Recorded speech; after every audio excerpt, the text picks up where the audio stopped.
All right. So thank you all for joining us for a meeting of Vermont's Environmental Justice Advisory Council. Yeah, welcome everyone. We're gonna actually stop sharing our screen so that we can do introductions. Today's a momentous occasion because we have two new advisory council members to welcome to the team. So yeah, folks can just go around, say hello, share anything you'd like. We built into the agenda time to do this, so we can take maybe 15 minutes or so just to start that relationship building, and also um, there's I think about 45 or 50 minutes of unfacilitated time as well. And then feel free to stop sharing your screen, Carla. There we go. Awesome. Thank you.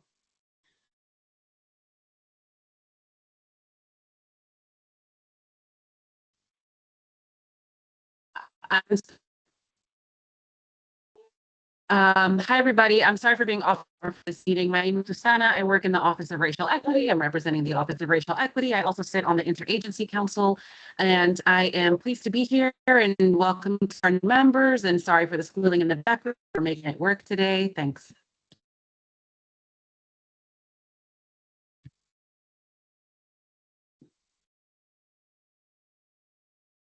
Hi, this is Trey Martin.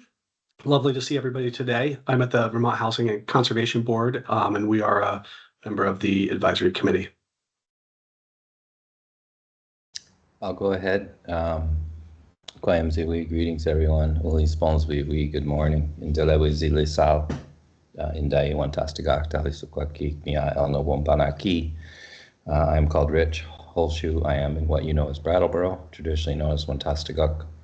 I am director of Atawee Project. I am appointed representative for the Vermont Commission on Native American Affairs to this advisory board, and it's good to see you all. Welcome, new folks.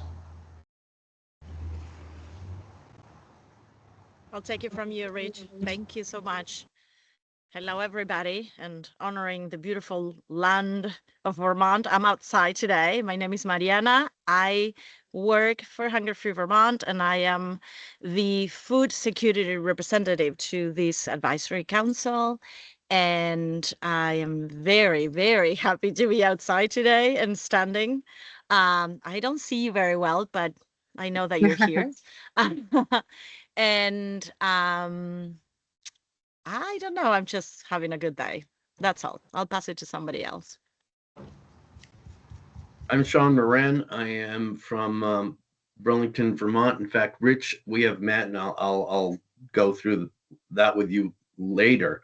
Born and bred here, spent 40 years in California, where I have another home because I do TV and film. But when I came here, couldn't afford anything except a beautiful mobile home unit right over the lake. So I am the president of the co-op of a 64 unit mobile home, very invested in our diverse community, very invested in workable housing prices, and certainly food insecurity and everything else. So I will do the best I can for the voice of that small minority here in Shelburne, and certainly through the state.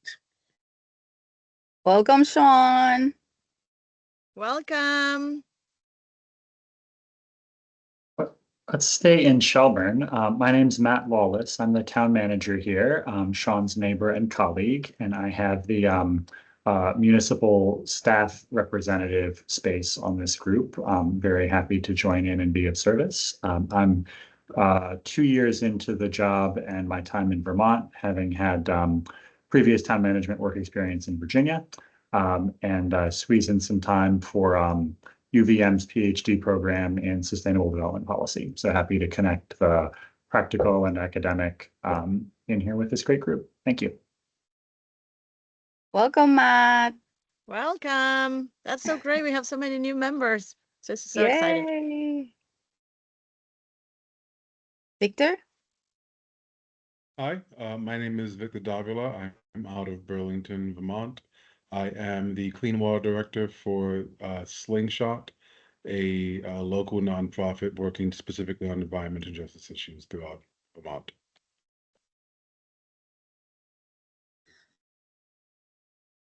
Great. And I think then Kim, Juliet, and I are left. But I would like to introduce Charles Martin. Hi, Charles. Charles is the Deputy Secretary of the Agency of Natural Resources. And he is joining us to see our advisory council in action. Charles and Julie, Julie is the Secretary Moore of the Agency of Natural Resources, created the unit that I direct and that Juliet and Kim worked out of. And our task is to ensure compliance with civil rights for the Agency of Natural Resources and implement the environmental justice law internally for ANR and provide technical assistance to all of the covered agencies in this fabulous group. Thank you all. Kim, Juliet, I'll pass it on to you. I'm going to be sharing my screen and I'm going to do the best I can with that task. Charles? Thank you. Oh, yeah, well, it's good to meet everybody. I think I've met some of you before, but Charles Martin worked closely with Carla and Kim and Juliet on all issues within the CRAJU world for the agency. Typically, I spend most of my time focused on legislative issues. So if you're in the State House, I probably will see you in there this winter and look forward to that. But I'll be listening and probably not interjecting much for this meeting, but it is good to put faces to names. Thank you. Thank you, Charles. Kim, Juliet? Hi, everyone. I'm Kim, Sean, and Matt. It's been great to get to know you a little bit over the last couple of weeks. And I am one of the environmental justice coordinators, and it appears that my camera isn't working very well. So I apologize that I'm going to be off camera, but I'll try to get it up and running. Hi, I'm Juliet. Matt and Sean, I feel like we've only met once at this point because I wasn't able to join your last onboarding meeting, so it's great to see you again. I'm just really looking forward to seeing what you guys have to bring to the council. I think this is going to be great. You guys have a great set of experience, so looking forward to the perspectives you bring. Yeah, if we want to start sharing our screen again, we can jump into the next kind of thing we're going to talk about. Actually, don't think Trey got a chance to introduce. Oh, no, Trey did, right? Trey, you want? I think so. Okay, cool. All right, awesome. Yeah, we can jump into the presentation. Cool. Okay. All right. Next slide, please. And then I'll pass it off to Juliet. Cool. So we'll start today by just talking through the agenda, last month's minutes, and then our community agreements. So for today, we're going to first, our first substantive conversation will be around 11:25, talking about the environmental benefits spending guidance and some updates around that. The fun fact around the environmental benefits spending guidance and why we want to talk about it is because it was finalized and released. So that's a really big win for us. Then we'll have a public comment. We'll talk a little bit more about the EBSG and how that document can be applied to the next set of deliverables that the covered agencies will have to implement. We'll recap the interagency committee that was had last week that also talked about the EBSG. Then we'll take a quick break, and then we'll give you guys about 45 minutes of just free reign. You can get to know each other since we have some new members, talk about whatever interests you to discuss as a council, and then we'll wrap up with some final updates and next steps. Does that agenda work for everybody today? If so, just give a quick thumbs up. And if you have your camera off, you can use the little react button to give a thumbs up. That would be super helpful. Awesome. Real Seeing lots of quick, thumbs. real quick, Juliet, I Yes. believe Jennifer's on the call now, so. Oh, okay. Yeah. Jennifer- Let me mute then. Hey, Jennifer, we all just kind of gave quick introductions, because we have 2 new members on the advisory council. So if you'd like to say hi and who you are, that would be great. Sure, my name is Jennifer Byrne. I'm the rep to council from the NRCC, the Natural Resources Conservation Council, which is the overarching kind of agency over the natural resource conservation districts in the state of Vermont.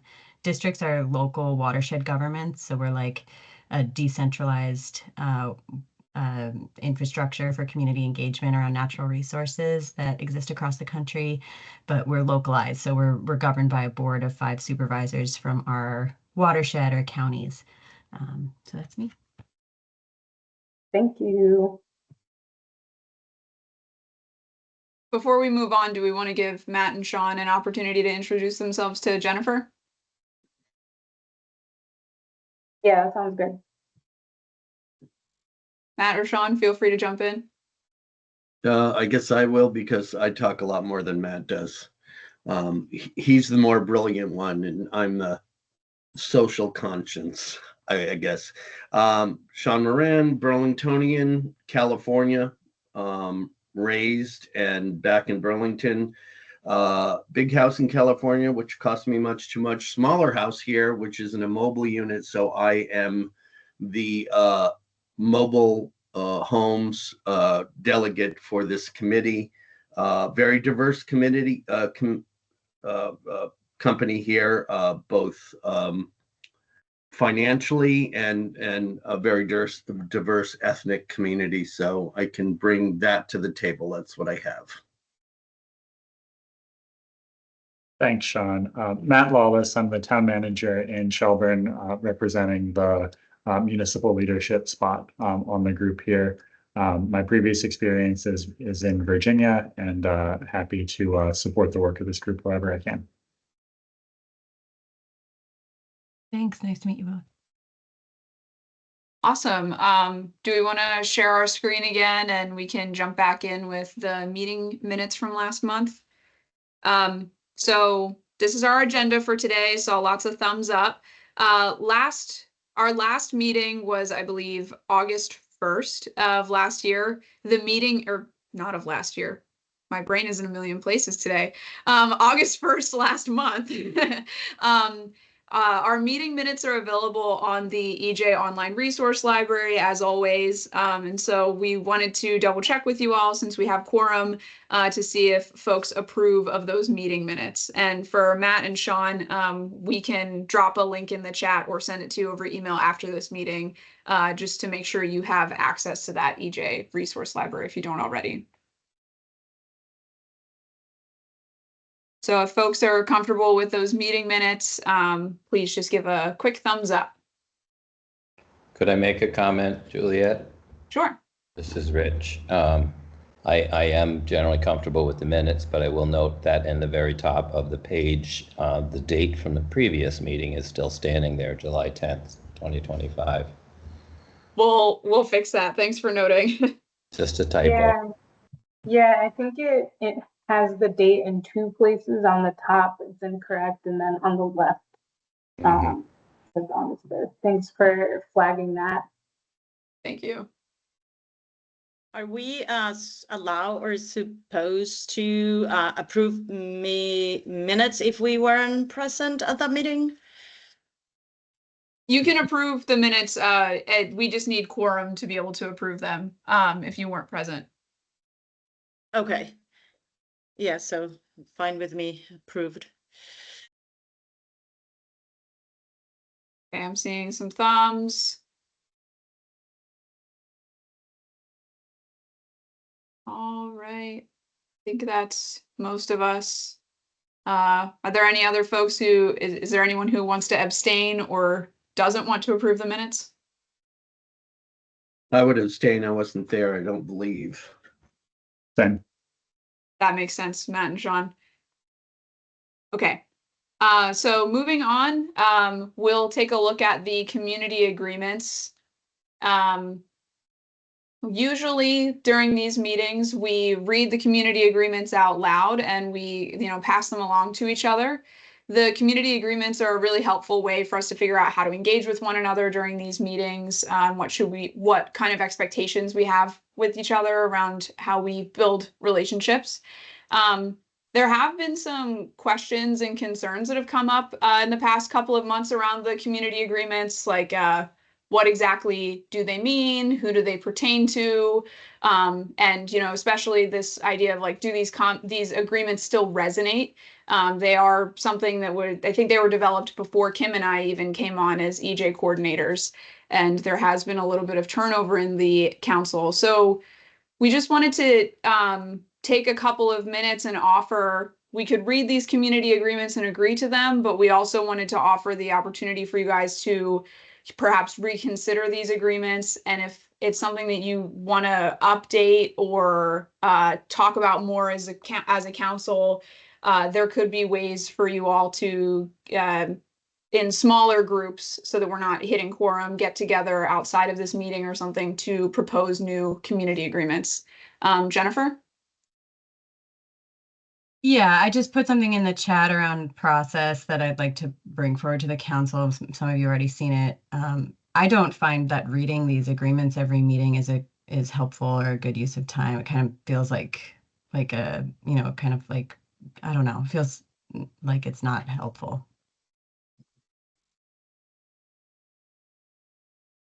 Thanks kind of for like, dropping that in yeah. the chat. All right, go ahead.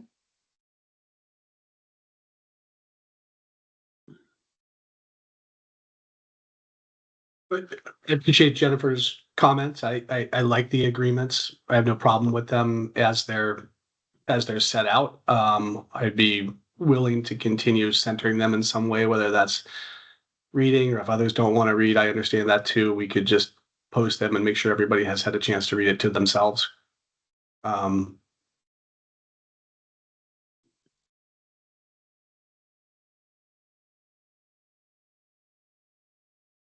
Mariana, feel free to just jump in. Oh, thanks. I just noticed that I don't have access to the chat. Does anybody knows why could that be? I cannot respond or type in the chat. What email did you join the meeting through? Through the EJAC email, as far as I understand. Yeah, I'm not sure why you wouldn't have access to the chat in that case. The chat should just be public to everybody, but we have had some issues with that in the past. So maybe we can troubleshoot this either, during the break or outside of this meeting. I'm sorry that you can't access the chat. Okay, that's no problem. I can see the proposal that Jennifer posted, and it'll be great if we get a chance to chat about it later at some point. Okay. Yeah, maybe this proposal is something that you guys can discuss in depth during that unfacilitated time that's in this agenda, because it looks like this is a couple pages and has a lot of really great suggestions. Yeah, thanks. That'll be great. And in terms of the agreements, I think for the most part, the members of this council have already got many chances to read them many times. So I think we're all very familiar, and it's great to have them accessible and refreshed to new members. But yeah, for me, there's no need to read them each time, at least.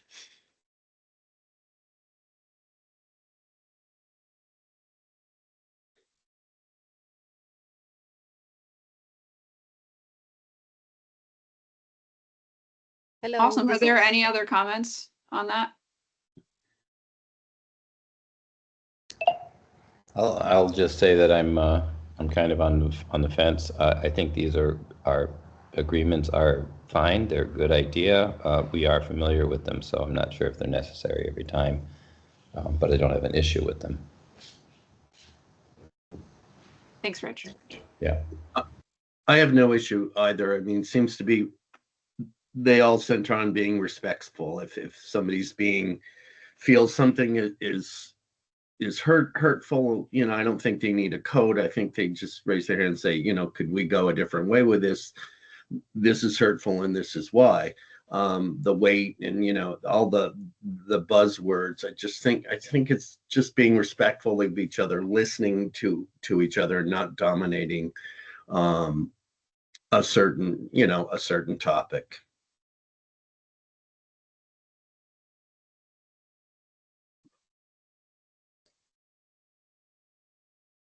Victor, I think that Mariana's hand may be old, so if you want, you could jump in.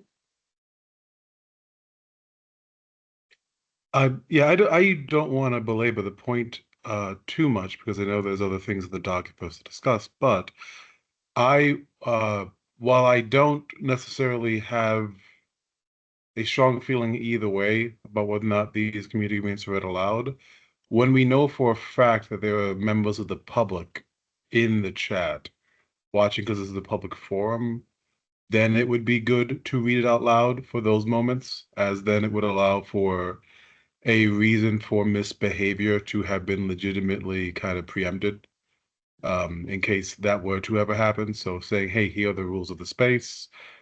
Everyone, including council members, are to abide by them. That's important, assuming that we have folks in who are not a part of the council, as a result of this being a public space.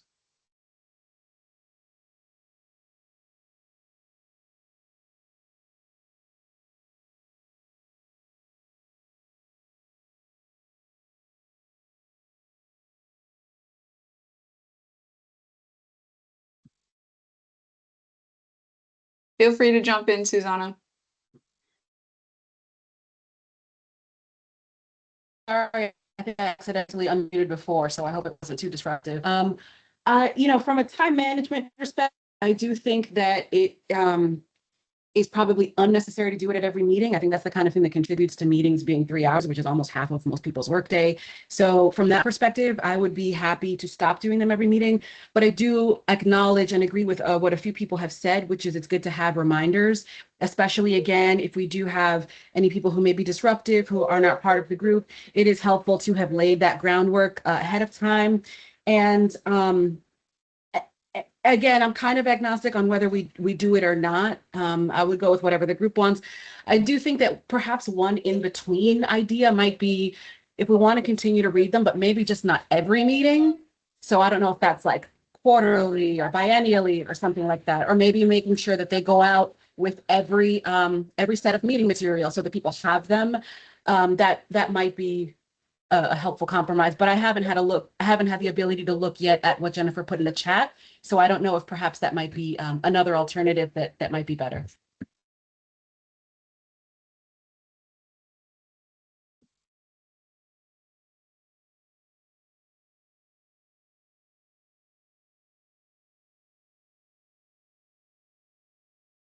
Thanks, Susanna. Feel free to jump in, Mariana, if you want. Is my hand still up? I don't know how to put my hand down. No, I don't need to speak anymore. Sorry. I keep on No worries. pressing. I keep on putting the hand down, but I don't know. Maybe I'm putting it up again. Who knows? I don't need Well, to you are speak. Thanks. joining the meeting from outside, so you get the sunshine, but it's harder to see the screen. So I hear you. Okay, so it sounds like people are generally in agreement that the contents of these agreements are still relevant. We're still comfortable with them, but we don't necessarily need to read them every meeting. If you guys want to discuss during your unfacilitated time, a more, I guess, how exactly you want to approach the community agreements, there were a couple different proposals. So another thing to discuss perhaps during your unfacilitated time is the governance proposal that Jennifer dropped in the chat. So yeah, there will be roughly 45 minutes later on in the agenda for you guys to talk amongst yourselves about that. And I think I'm gonna pass it to Kim to talk about the next section of our agenda. Okay, great. All right, so now we're gonna focus on some environmental benefit spending guidance updates. So the guidance was released on time by the deadline, September 15, 2025, mandated in the Vermont EJ law. And that truly is amazing. It's the result of a very extensive multi-year development and drafting process. It involved, you all, the advisory council, the interagency committee, the environmental benefit spending guidance task group, which had representation from the advisory council, the interagency committee, and then also other folks across the covered agencies. Our unit, other folks across our agency of natural resources, business office staff, a lot of folks contributed. And so this is an area of the law where the advisory council and the interagency committee, contributed through like a phased consultation process. So that means we incorporated the suggestions, recommendations across the last couple of years in the public meeting, some of those activities that we led. And so today is another opportunity for you all to provide thoughts and suggestions. And as always, we welcome at any time any feedback. So please reach out. And then some of the meetings I wanted to mention, specifically the environmental benefit spending guidance task group, just sharing a lot of appreciation to the advisory council members who were involved, and sometimes representation changed, which was, helpful. And yeah, so thank you. Some of the materials that were involved in actually supporting the release of this guidance. Some of you may remember the guide to the guide, which had a lot of questions that the covered agencies needed to process in order to, get to providing a draft for the EVSG. And our unit took on the process of synthesizing and analyzing all of the meeting notes for that. I think it was about 20 pages or so.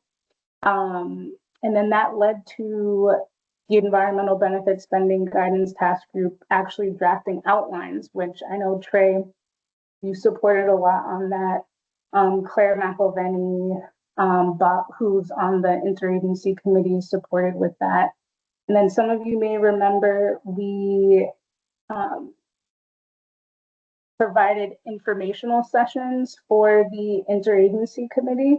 So that involved bringing 7 of the 10 agencies together, and talking them through what this process might look like. And those materials you all weighed in on as well.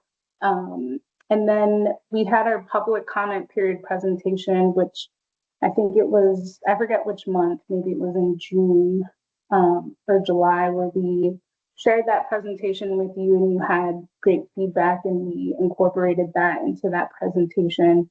And then before the public comment period, we had 2 drafts, and then the final draft that included input from the public comment period. So just a recap of what that entailed. So just a couple more updates. The public comment period ran from July 1st through August 11th. We had 2 hybrid meetings and then collected all of the written comments. The meetings were small and intimate, but very robust. And then the responsiveness summary, that's underway. We appreciated all of the feedback that we got. And the development of the responsiveness summary kind of started before the public comment period ended. It's something that our unit and other folks across the agency are working on. And just to kind of talk through some major revisions that happened in the guidance based off of the public feedback at those meetings. Folks had a question, very valid question, of if the environmental benefit spending guidance would actually be updated over time. So we were able to kind of clarify in the document that it's not a living document. There was a question or a comment that came through about, you might notice in the guidance itself, there's this applied example list that kind of just shows high level some of the environmental benefits that some of the agencies might include. And so folks were concerned that, maybe that list wasn't exhaustive. And so we clarified for folks that that's just, a sampling of what might be included. And then we had a comment that was really helpful around the important concepts, which originally was, I believe, called definitions. And so we were able to clarify that that section is really just important concepts that, that really stemmed from interagency committee requests. They felt like they needed some additional context and to support their conceptualization of their process. So through the info sessions and also the public meetings, we were able to work that feedback in. And then there was another comment that had a lot of great suggestions and thoughts around step 6 of the guidance. And so that step was revised to make it more clear. So just wanted to emphasize that the public comment period really did end up strengthening the document itself. And then just for you all to know that we'll be providing the interagency committee with technical assistance to get them from, where we are now to February of 2026, when they actually need to submit their baseline spending report. So I know that was a lot of information. Thank you for listening. And I think, Mariana, you have your hand up. Oh, is that still the old hand? Okay. Yeah, if there are no questions, we're going to move on to public comment. Let's just double check and make sure and see if any members of the public are here. And it doesn't look like that. Okay. All right, let's move on to the presentation. So it's going to be short, and for a lot of you, it'll just be kind of a recap, but we're focusing not on really all of the contents of the EBSG. We're just focusing on what applying the EBSG actually looks like at this point. Because this is the next phase of the work that the IAC and the covered agencies are going to be working through. Next slide, please.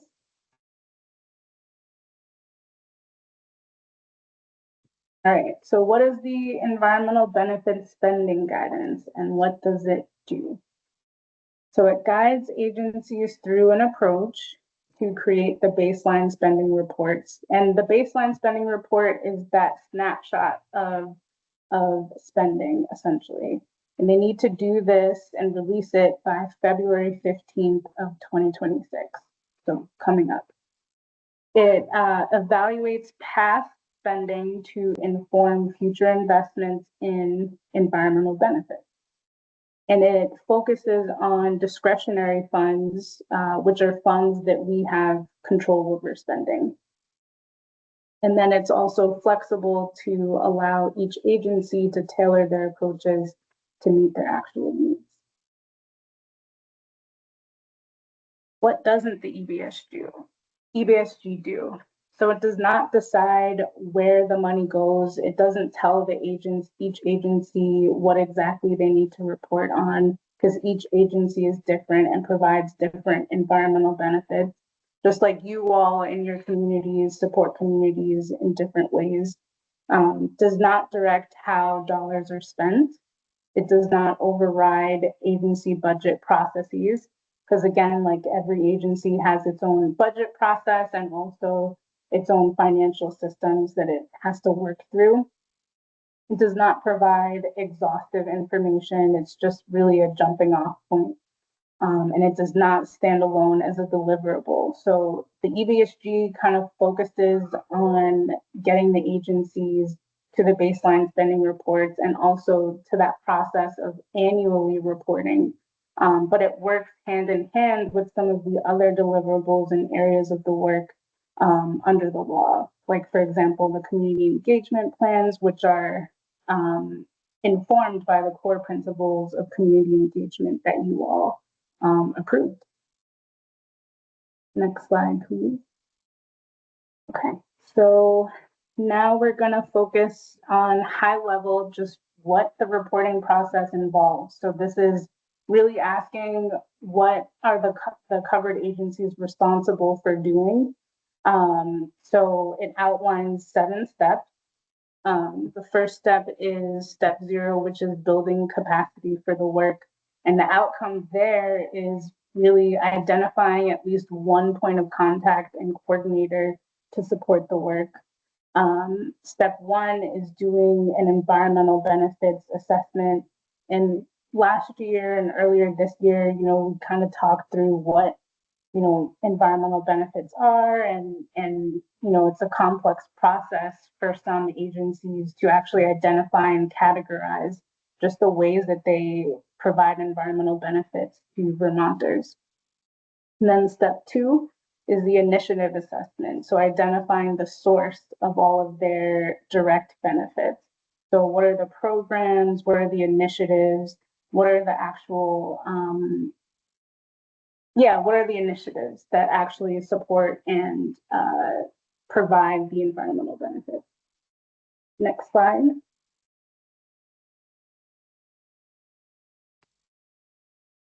Thank you. So step 3 is the investment assessment. And so because this does involve looking at past spending, they need to complete an actual assessment of their availability of data.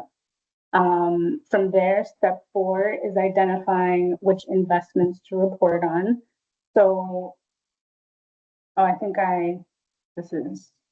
so the first step 3 is actually doing an assessment of the availability of the data. So that should say step 3, data assessment or something like that. But ultimately, there's the spending, there's the investments, and there's also data. And so those are 3 major things that the agencies need to contend with to move forward in the process.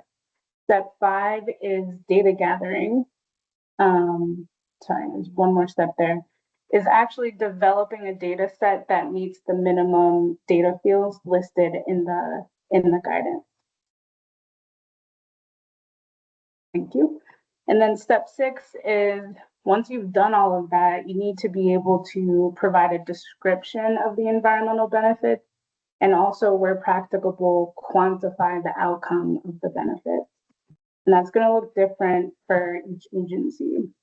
Step 7 is actually the reporting, so developing a quantitative report that includes all of the investments outlined in step 4 and step 5. And then also something that's really important is developing a written rationale report that outlines the rationale for each decision that was made throughout the reporting process. So that is also built into the report and will be available for the public to review.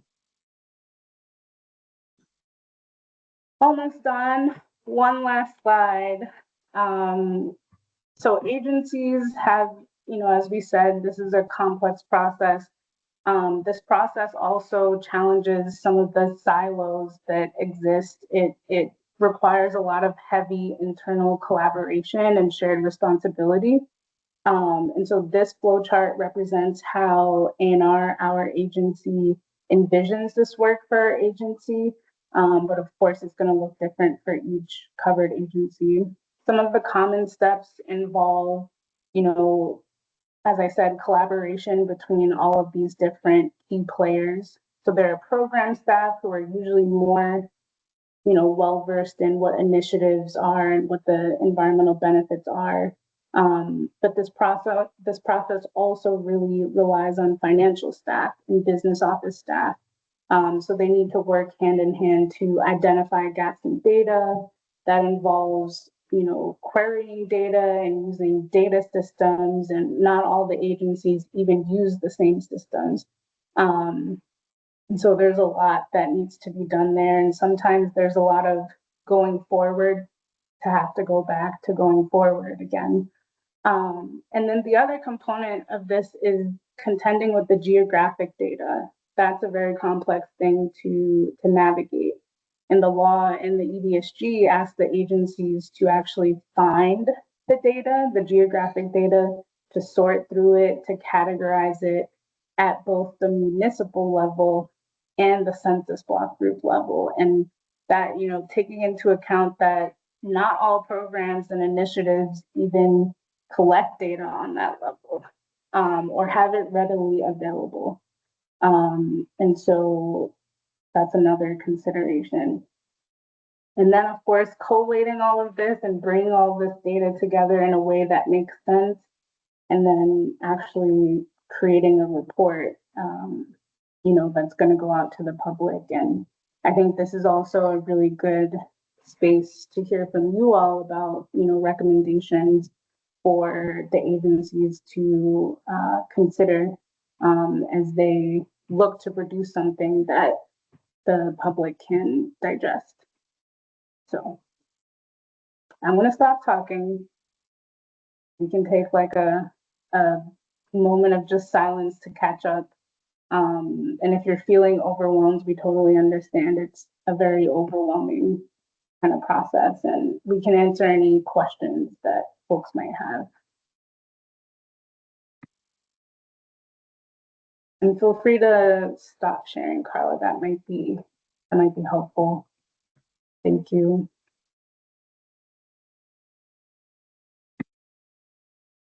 I'm happy to not raise my hands now. I'm not going to try to raise my hand, just to speak at once. Yeah, the overwhelm is an accurate word. It's scary for me. I am speaking, you know, for my level of understanding of government processes, which is at this point a little bit perhaps more than the regular folks who have never experienced. Like I was 2 years before coming into this advisory committee, I had no idea of government processes. So now I know a little bit more just by the fact that I participate here, and it still seems a very complex, overwhelming process full of words that I could not understand, and very data and quantitative data oriented, which I can't, if this is the explanation of the process, I can't imagine the outcome. And if it's hard to understand how the process is going to create the outcome, I'm scared of the outcome already. So just sharing my fears very openly. I know we're in a safe space. We build enough trust that you all know that I don't know a lot of these, and it makes me nervous. And I'm not sure how can I help this process if I don't even understand it to begin with. I'm supposed to be advising. So, but yeah, so I would start right away by trying to create a process that is a lot more simple than this one. But again, I'm not sure if it's possible, and then I let others speak. Thank you, though. Thank you, Mariana.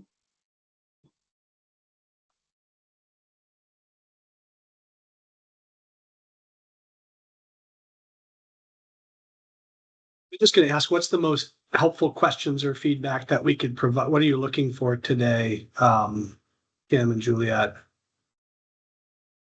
Yeah, so we just wanted to hold space for questions, and then we'll actually have a brainstorming session where we focus more on the interagency committee.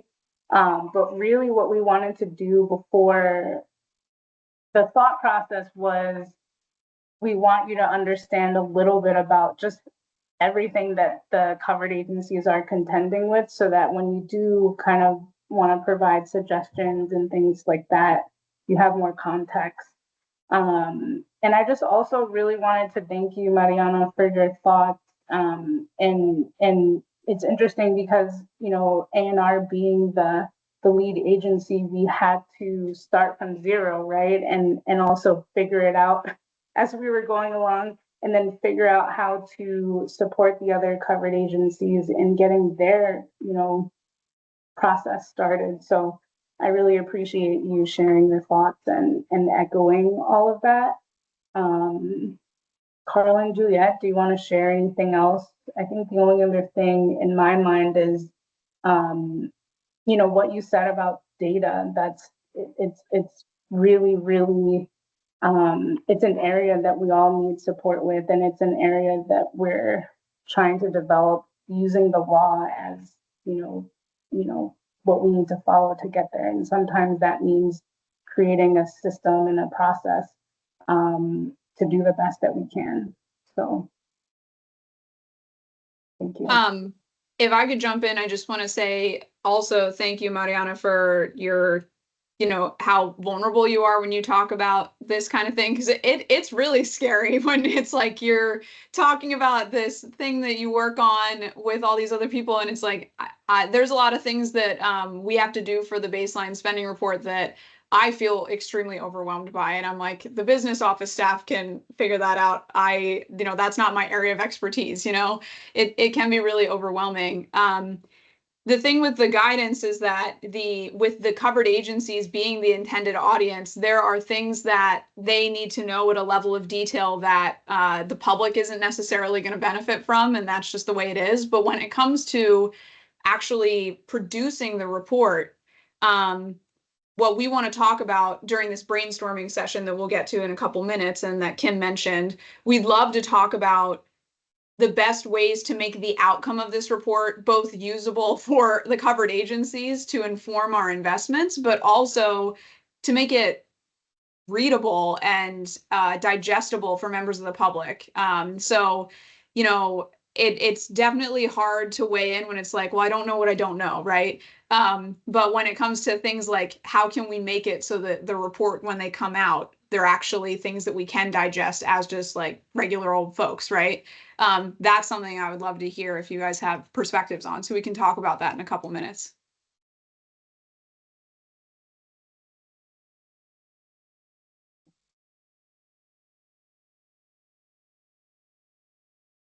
Carla, go ahead. So Mariana, I am wondering whether it would be beneficial, and I'll do my best if you believe it would be beneficial to further support the understanding of what this guidance is, like, bottom line, trying to get agencies to do, the way that we've been talking about it with the covered agencies and internally at the agency.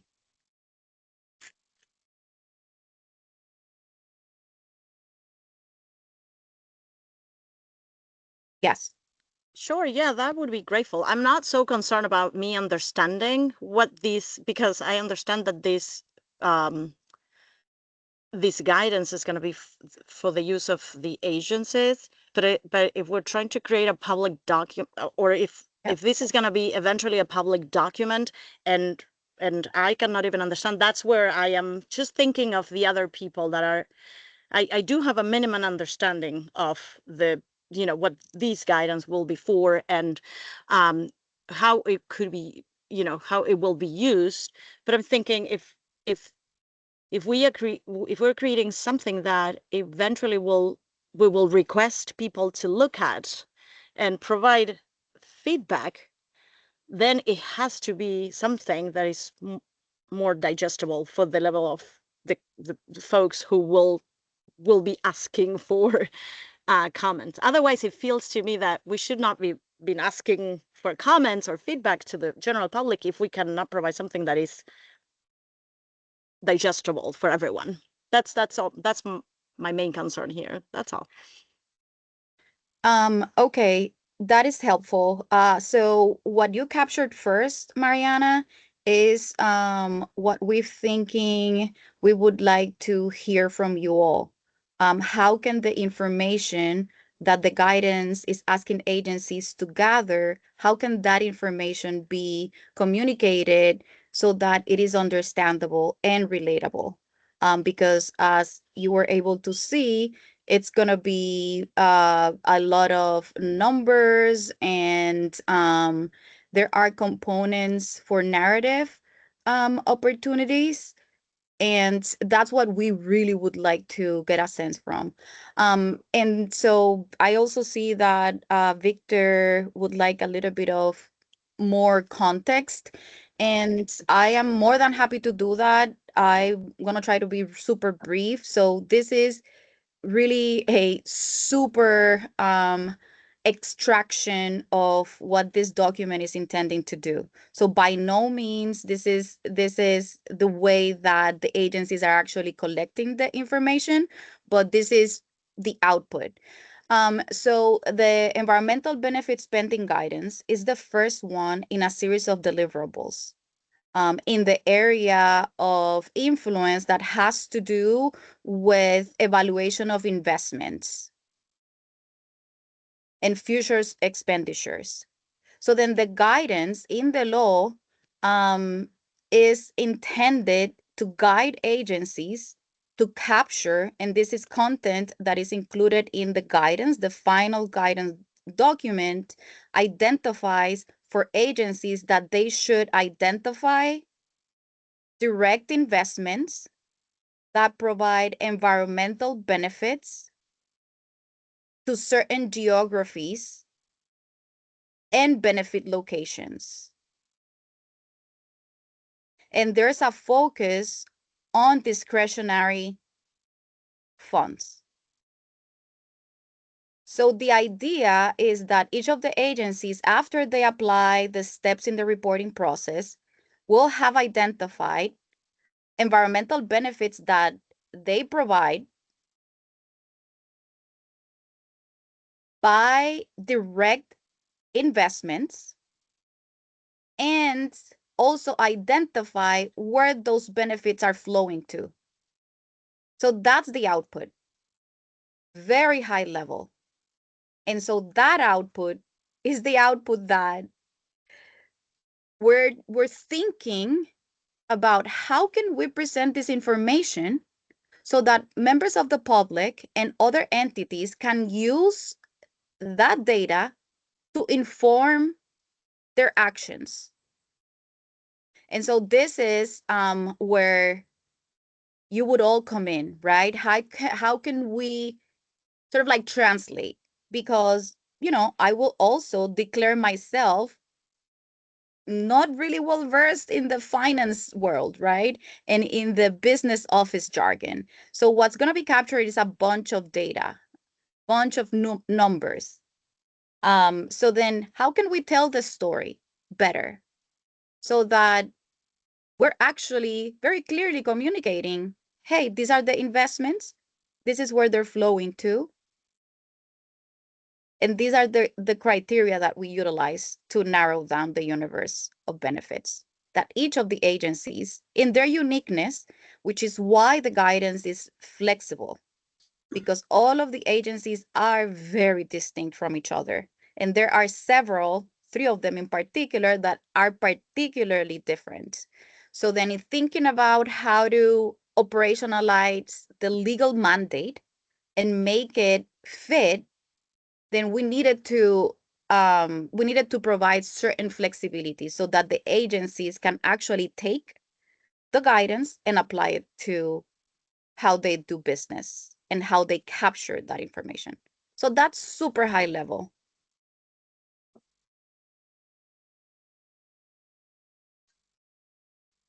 Does that actually give you any of the context that you were looking for, Victor? Or do you have further questions? I think it absolutely does. I also feel like if the task before us is to demonstrate how this then reflects towards the public, what are the examples that you think are top of line for how it would benefit the public? Because people tend to not want to hear anything except that endpoint about, hey, this is what this highway is going to look like when it's completed, right? It's why you put full images of the building under construction so that people don't complain about the construction as much. So when we are trying to imagine what these benefit spending guides will achieve, what are some of the top of line things that come to mind? If that's where we are in the conversation at the very least. Can I put something out there on that? I would say, you know, the benefit spending guides aren't necessarily then immediately then going to become some kind of public document. They'll be more helpful in the creation of the EJ mapping tool, and also more helpful in the internal, you know, analysis of these departments around spending, and like how they use these spending guides is not really defined in law, but the intention behind them usually is to really be like the groundwork for the EJ map. That's 100% right, Jennifer. So thanks for mentioning that. And I'll also add the baseline spending reports, as Jennifer mentioned, are really meant to be like self-reflective for the covered agencies to inform future spending. But I think one way that, or maybe two ways that this could be really beneficial for the public is, one, awareness. You're a Vermonter, you receive certain things from based off of where you live. You deserve to know what you receive and when and why. The other thing could be advocacy. If you are taking a look at the baseline spending reports and you're gaining awareness about how spending happens throughout the state, and you're, you know, either satisfied or dissatisfied with that spending, you can utilize that as information to help advocate for your community. So it's, I think, you know, maybe one step removed in terms of the public's use of the baseline spending reports, but one of the things that we would love to be able to do, both with the baseline spending reports and the mapping tool, is support, you know, community awareness and self-advocacy. Carla? I would like to point to the comment that Matt put on the chat regarding environmental burdens and the relationship between that and the mapping tool, which is more direct than the baseline report. The baseline report is not the base for the mapping tool, but rather it could be captured in a layer in the map itself. So the way that conceptually these two deliverables in the law are connected is not direct. The direct link is actually between the burden, the cumulative burden rule, and the mapping. Those are more directly connected than this exercise of agencies identifying what investments provide benefits and where the impacts of those investments flow to. So that is very distinct conceptually than identifying geospatially where certain burdens are impacting certain populations. So I just wanted to qualify because the link is tenuous, but it exists. It's all part of the story that we're trying to create by implementing and operationalizing the deliverables in the law. Since we're talking so much about the outcomes of how the public could potentially use or benefit from these baseline spending reports, I think, you know, side note, we want to take a break in roughly like 15 or 20 minutes. I think it would be really helpful to you guys if we share a little bit more context about what the covered agencies are already doing for their baseline spending reports, and then maybe when, you know, you guys could weigh in on some of the things that can come after the baseline spending reports, like what we've been kind of alluding to for the last, 20 minutes or so. Is that something that you would be interested in, just hearing that little bit of context, and then maybe that'll help you guys weigh in? Thanks, Juliet. I'm happy to hear more, and context is always useful, but I just want to reiterate that I am on this end, very happy, I'm smiling, but I am not following the conversation. Like, I could not follow all what Carla just explained. I was trying my best, but I couldn't. So I just want you all to know that I'm not sure what is. You may be waiting for a response that I may not be able to give at the end of the explanation. But I do want to say that if we are looking for something that will eventually arrive to the hands of the public, it has to be a lot more in simple words and in vocabulary that list examples, like Victor said. Are we talking about creating a new park, or are we talking about cleaning up a contaminated creek? What are we talking? What things that people understand in their mind are we talking about here? I am not following the conversation, but that's okay with me. I'll stick around, and I'm happy to learn more. But just naming that out there. Yeah, that's a great point, Mariana, and I'll just share that two things. One, the law has a pretty inexhaustive but long list of examples of what could constitute as an environmental benefit, and we've been using that list to inform what environmental benefits covered agencies should report on. So maybe that list of examples could help illustrate for you what kinds of things agencies are doing that they may report on. The second thing I'll say is that included in the report, as we've mentioned before, there's going to be a part that the agencies have to write, and we're asking that it's in plain language as much to the extent that they can, that explains, here are the decisions that were made when we were writing this report. Here's what was included and what wasn't. Here's kind of from like in a written explanation what our findings were, more or less, especially when it comes to that idea of quantifying the outcome of a benefit or of an investment. That's like, even for our finance people, it's just a really complex ask. And so to have a narrative that goes along with it, that's like, here's what our findings were, that we're going to describe this outcome as well. I think that's one way that we could really make this more tangible for the public too. So I know that doesn't help right here and now, Mariana, but I hope that maybe further down the line it will.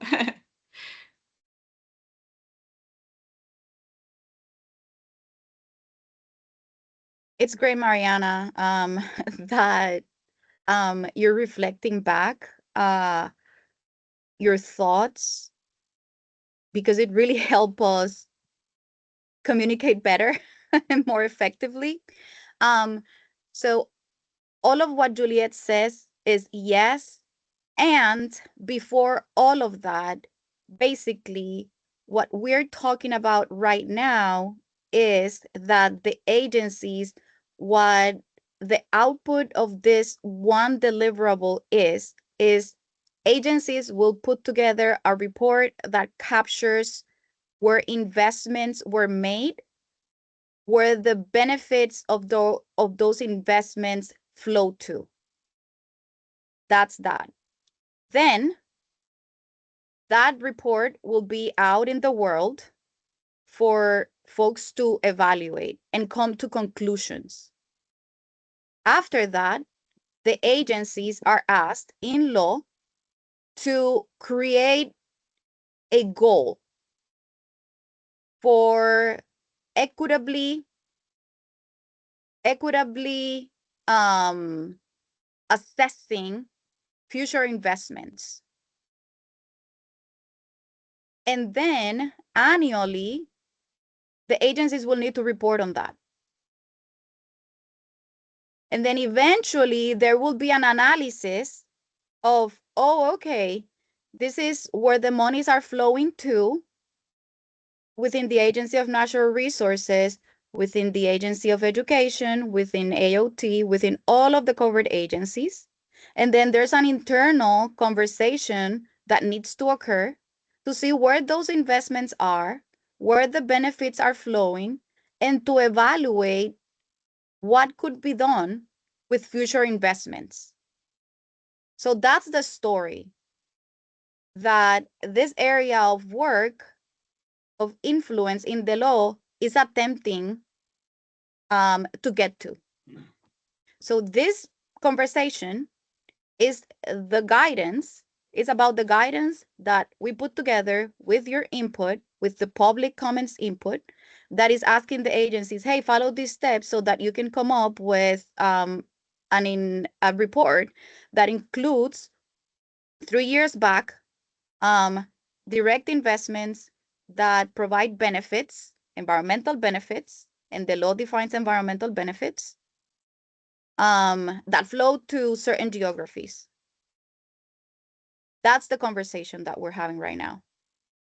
So we're not going to be asking members of the public to do anything with that report. That report will just exist, and it will be used internally by agencies to assess investments in the future. So I have a question to piggyback on Mariana's comments, and this is a selfish from my little corner of this committee.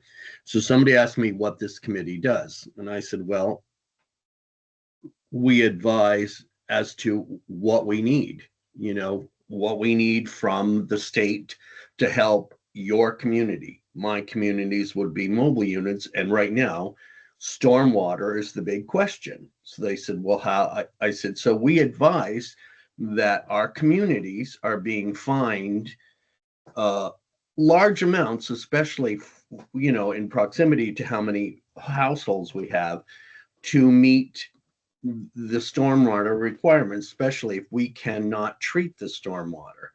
So that's what we're talking about. When you say evaluation of investment, I can go back to my people and say, we're advising that we need monies to help your communities to meet these fees that the state is going to impose on us, state and town. Because some of them are huge, and it's not just the mobile communities. I talk to communities all through Shelburne, which, can't treat it. So they're being assessed these huge fees. And where are those fees going? When we pay the state $45,000 or $150,000, but we can't treat that water, how is that helping? So is this what we're doing with this evaluation of investments? I know Kim has her hand up, and I think we're running against time here in this discussion, but I love this question, incredibly important. All of that, Sean, and the way that we've been prescribed how to inform the processes is through the implementation of the EJ law deliverables. So we are given mechanisms to exact the concerns that you have to share as a member of a particular community in Vermont. And the way to do that is through the deliverables. This is why it's so incredibly important for us to hear from you with regards to each of the deliverables, because each of the deliverable is intended to influence a certain area. And so when we are conceptualizing the deliverables, the first thing we think about is, what is the council doing here? Sometimes the law prescribes how the council will inform the deliverable. Most of the time it doesn't. And this is where thinking about how we're going to operationalize that one deliverable, we're thinking, okay, how can this deliverable be centered around the council members, the needs of these communities? And this is where we come to you all asking questions. Hey, how about, this one question regarding this one deliverable? Do you have reflections? How can we better support you all so that you can inform this one implementation of the deliverable? So it is that, and the way in which we are able to do that is through the implementation of the deliverables of the EJ law. So thank you so much for that question. Kim?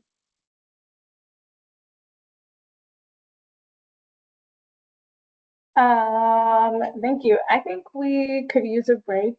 And so I think what we should do is take 10 minutes if that feels good for everyone, or yeah, 10 minutes.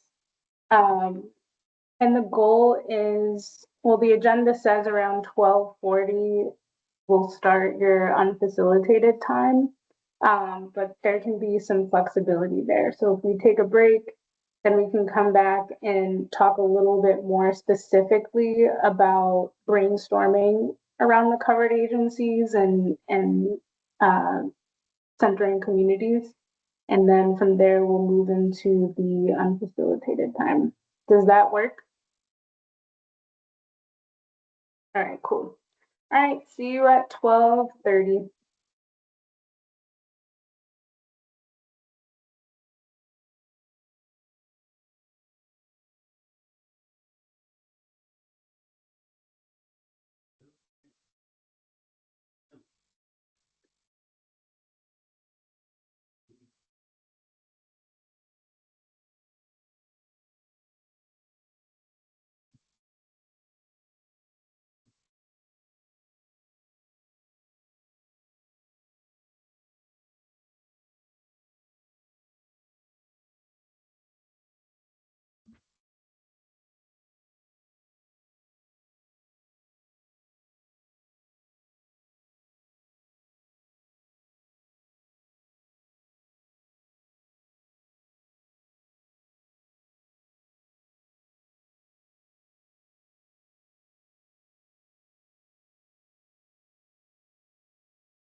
I thought, oh God, she's never gonna take my call. So, so just a couple of things, had a long topic, a lot about Rockland. The parish right now. Hey, Sean, I don't know if you can hear me, but I just wanted to let you know your mic is unmuted in case you're having a conversation you don't want recorded. So I certainly don't want to. Jumping to the funeral, meeting with Mary, and it's something.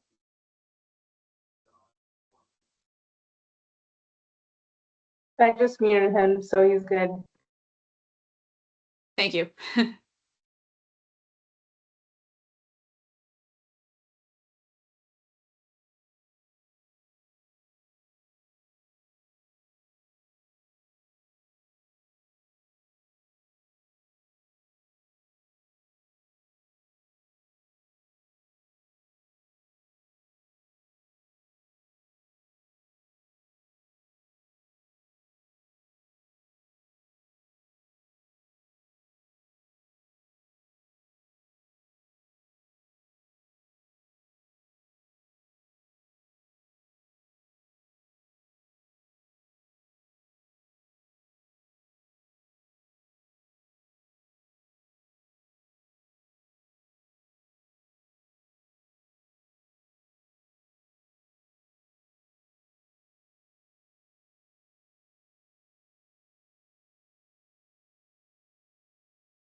Hi, everyone. Welcome back.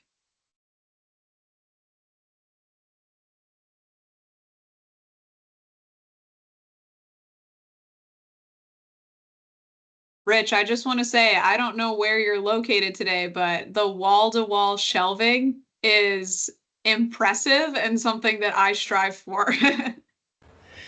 I am at the El Nu Beneki Cultural Center, and that's a set of bookshelves behind me. I will confess that I purchased them. I didn't build them, but they're oak veneer and solid oak, and we've got 4-foot bookcases, 8 feet high, and 6-footer, 8 feet high. And I'm getting ready for the donation of a retiring anthropologist research library.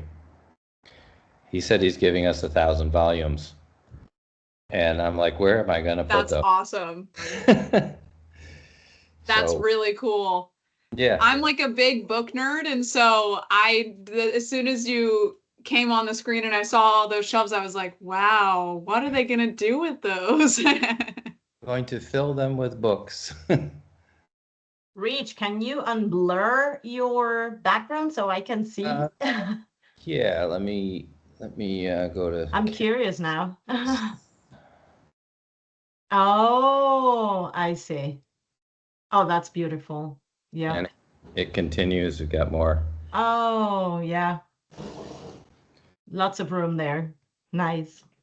I'm embarrassed to say that since I am a construction carpenter by trade, and I have installed many kitchens over my lifetime, I assumed that the sagging of this 150-year-old building was typical, going from the outside walls in, and I forgot that there's a bearing wall behind those bookcases, so it sags the opposite direction, and I didn't start in the right corner. So they're not they're not aligned at the top, and I don't want anybody to see that. That's very embarrassing. Maybe I'll fix it someday, but probably not. That's one of those things that's only visible to a trained eye. That's right. Exactly. 'Cause I didn't really notice. Exactly. That's And right. let's not strive for perfection. You know, little things here and there, a little squeaky are good. That's something that I'm personally trying to work on. We all are. Yes. Thanks, Rich, for showing. Yes, I have to allow myself and everyone else much grace. Real quick, before we jump into the more open session, now that I've had time to process the previous conversation, am I summarizing accurately in thinking that the goal here is to create a visual and simple verbal process for people to understand how the environmental benefit spending guidance works so that community members can then advocate for themselves to be the focus of that specific research so that they understand how they can be a part of that by having that mechanism directed towards them for evaluation? I would say, sorry, go ahead, Kim. Oh, almost. So the baseline spending report is going to be, each agency will produce it. And so what we're hoping that you all can weigh in on and provide suggestions on is, what do you feel like that those reports need to be somewhat digestible as much as we possibly can to the public? But the law asks for that document, like the baseline spending report, to be used to inform the agency's internal process. So it doesn't necessarily name the public as using it, you know what I'm saying? But we all believe that these documents need to be accessible as much as we can. Then when the public reads the documents or whatever they are, videos, whatever agencies have the actual capacity to do, especially this first go around, we would love for the public you know, advocacy groups, you all, whoever, to read them, come up with some conclusions, and then to Sean's point earlier, be able to say, oh, you know, perhaps I can make these suggestions or do my own advocacy, having actually digested the reports for themselves. You know what I mean? So it's kind of like we're talking about a dual purpose thing, and we're trying to make sure that the covered agencies can set themselves up, you know, for success around that, while also realizing that there are constraints. And so Juliet has two very pointed questions that I think would really help contextualize this conversation. And I also want to just plug Susanna because she's also on the IAC, and they met last week and she briefly shared some really good recommendations. And so maybe she can share and you guys can feed off of that. Does that clarify a little bit more?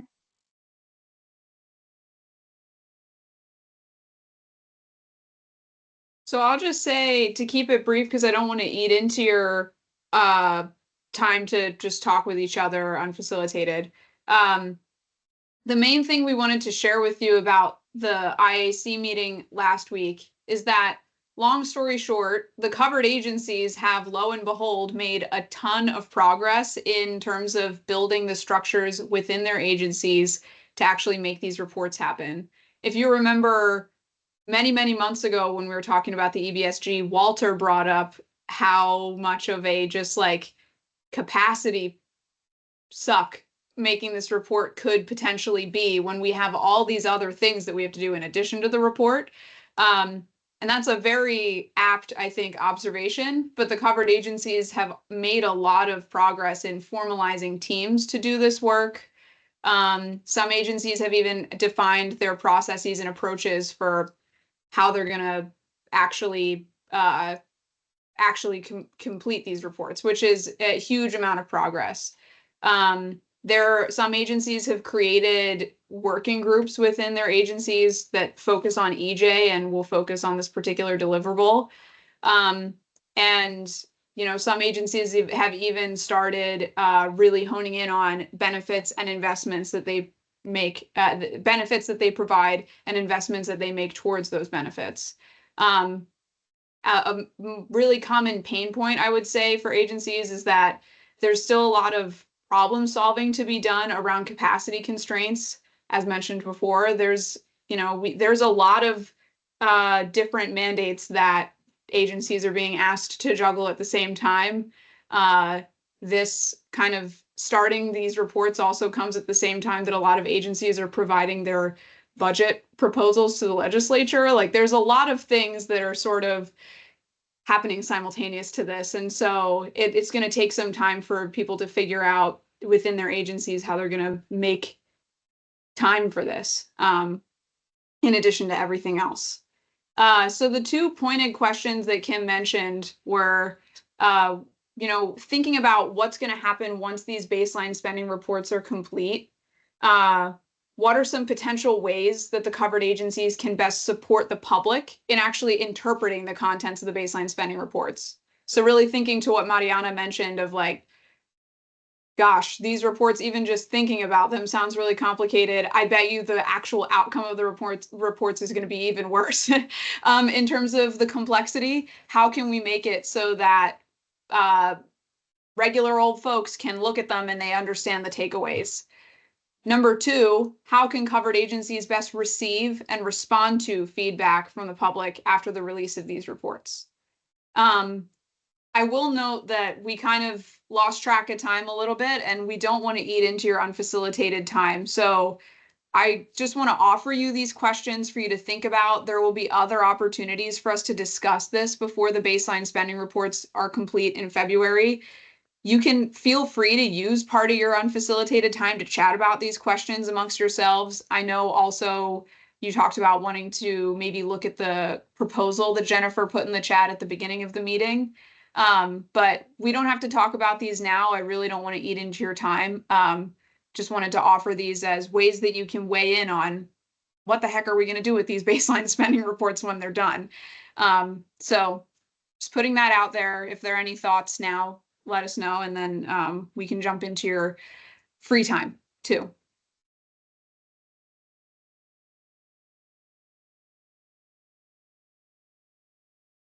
Carla, if you'd like, we can stop sharing and I can just drop these also in the chat. Jennifer?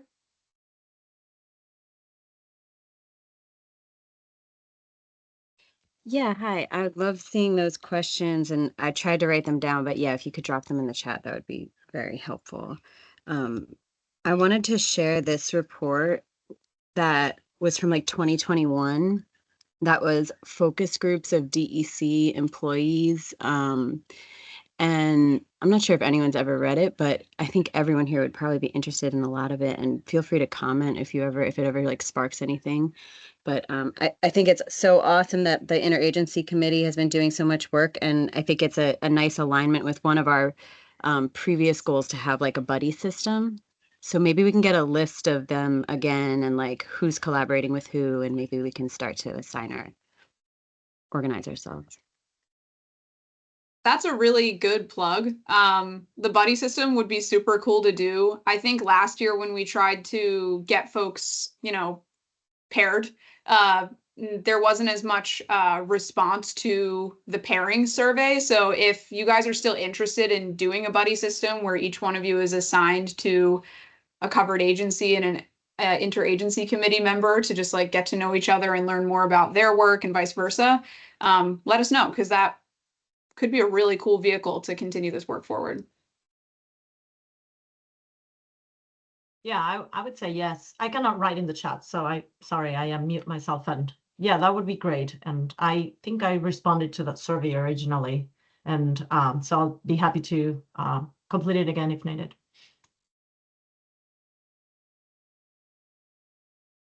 Cool.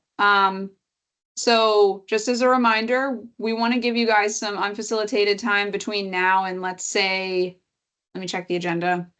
1:25 or so. So that's about 40 minutes, give or take. You guys are welcome to use this time to talk about whatever you want.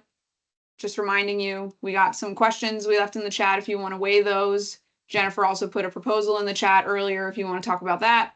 But our unit will be off camera, muted, and we'll be, doing our own things at the computer. So if anyone needs anything, just like scream our names and we'll be here, but we'll be leaving you alone. So feel free to use this time however you want. Are there any questions?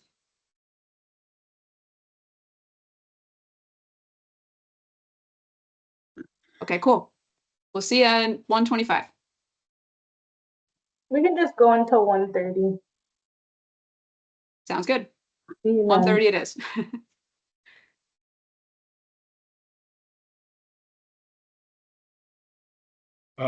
I would like to go through Jennifer's proposal. I think that it's covering a pretty healthy gap that's in the space right now and will give more formalization to how we carry forward this specific section of the council. Because sometimes like in the past, it has felt like we were kind of floating around different ideas for 5 minutes before someone kind of just naturally stuck to a point of facilitation out of popcorn randomness. And I think this would help provide the necessary structure to actually discuss things in a way that was cohesive. Maybe we could just use the process for starters and go around in a circle and hear from everyone about maybe like what their biggest question or burning topic is, something they want to share with the council thought. I don't know if, we can add to that question, but could work it. I guess we have to define the circle. In what direction are we moving? I mean, I only see, I don't know what I see, just three. I see Jennifer, Rich, and I think it's Travis. I don't know why I don't see the other folks. Maybe I changed the view, but anyways, yeah, if somebody can indicate the rotation, that'll be great for me at least. Or we could call on each other, like just pass it off to each other.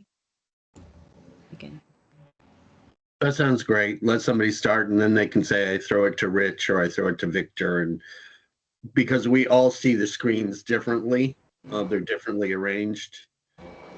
I found that out when I did a trial online and I said, well, I didn't speak. And they said, well, you're not next. You're not. So I think the throwing it to the next person sounds terrific to me. But I liked Victor's question, and I would take a little time to just scan through what you posted at the beginning. I think that's what we're talking about, the like kind of structure process suggestion that you had, Jennifer. So, but other than that, I think Juliet's questions, or the two questions that were posted here, are really good ones. And as we think about, I could see us doing both of those at the same time, of thinking about how this council meets and structures its work. And in particular, as this law takes effect, how we can be the conduits between the agencies and the reporting that they're doing, the interpreters, the people who literally, we can provide suggestions about how to interpret and to provide that information. So really thinking about how to either line up the people that Sean mentioned that have questions on one side with how do they get the answers to those, or help the agencies to present information in ways that people are going to find easier to understand. Like that kind of conduit role is what I'm most interested in us being able to do. And I'll call on Rich because he's already off mute.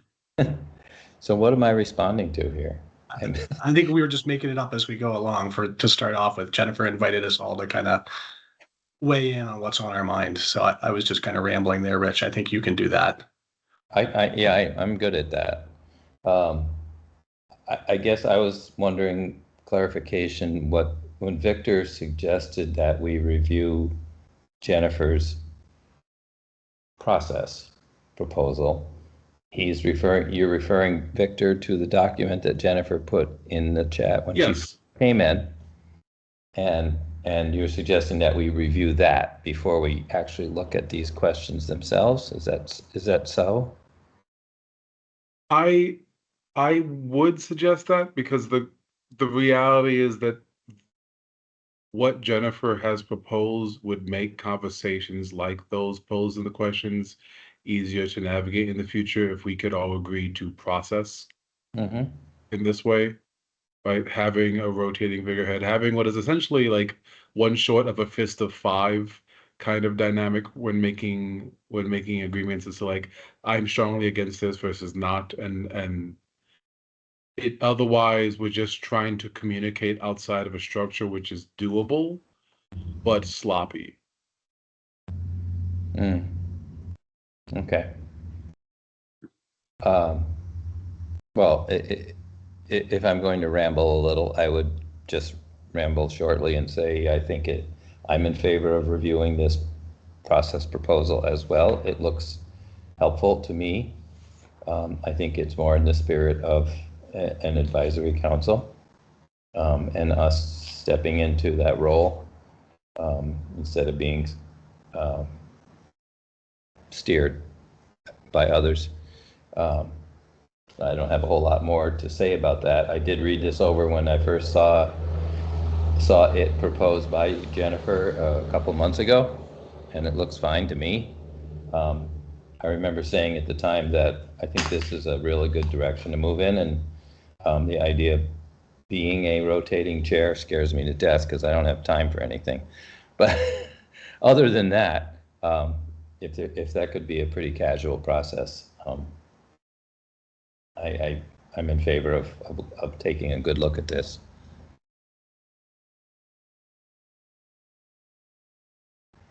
What? I can go, I'll pass it to Mariana.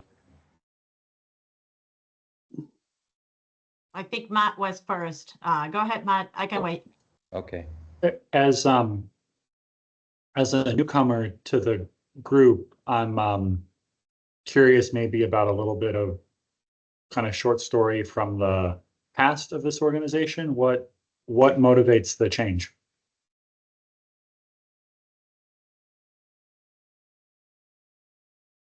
I can share a little bit about my background and my time in the advisory council, and to answer this question, and also just to reiterate that I also would like to have Jennifer walking us through her proposal.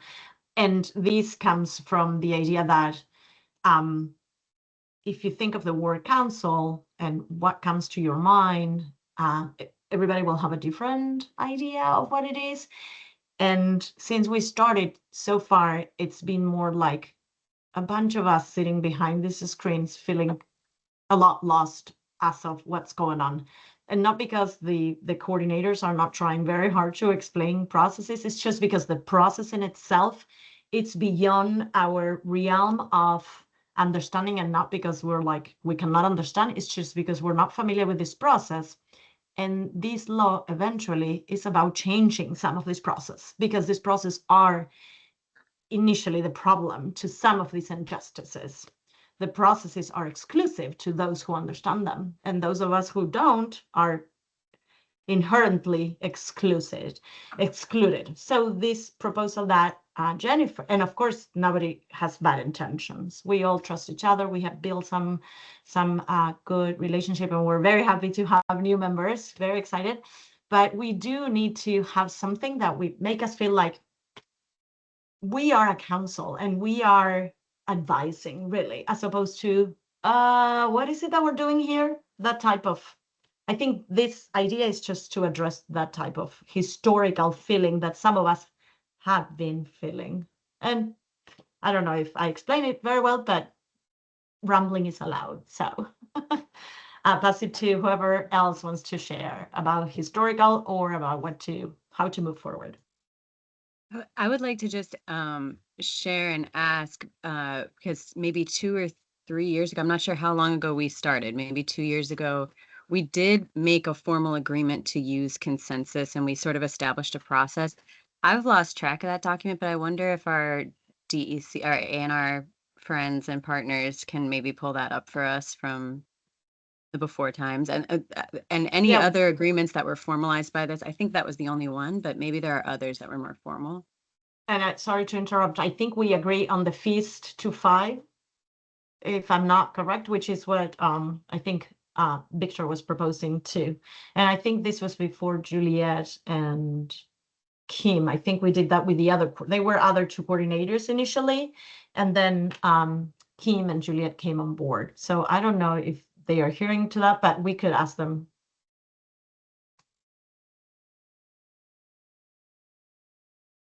Well, Jennifer's proposal also just kind of reaffirmed it. It's a very similar, the agreement scale that was put in very similar to what the 55 is going for. Do you feel like walking us through the proposal, and then at the end we could say, yes, let's adopt it, and check with the coordinators if it's in our power to adopt this new proposal or something like that?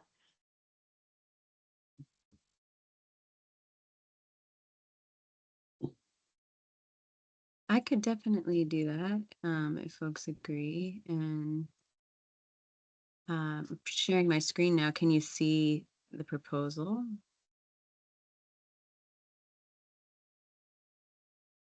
Yes, cool.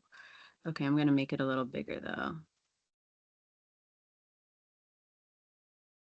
Okay, so it's pretty simple, but the idea, I'm not sure what number we're at right now. I think this is like an 11-person council about, so maybe there's 9 of us. I don't know. I'm sure someone's able to. I can find it. I can find it while you walk us through the proposal. I know where to find that.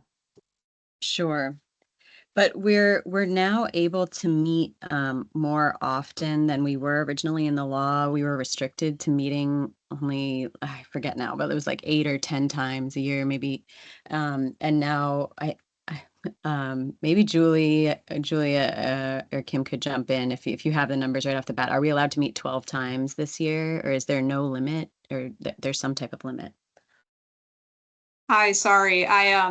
I've been listening and trying to find those documents that you were asking for before, Jennifer, about your consensus.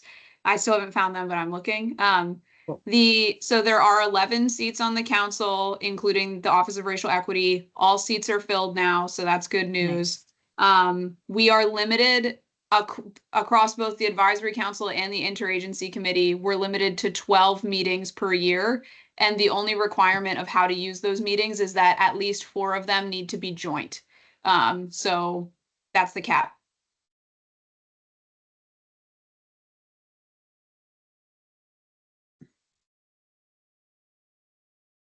I just want to add as background, leading up to this discussion about governance process, that as we all know, attendance to these meetings has been problematic.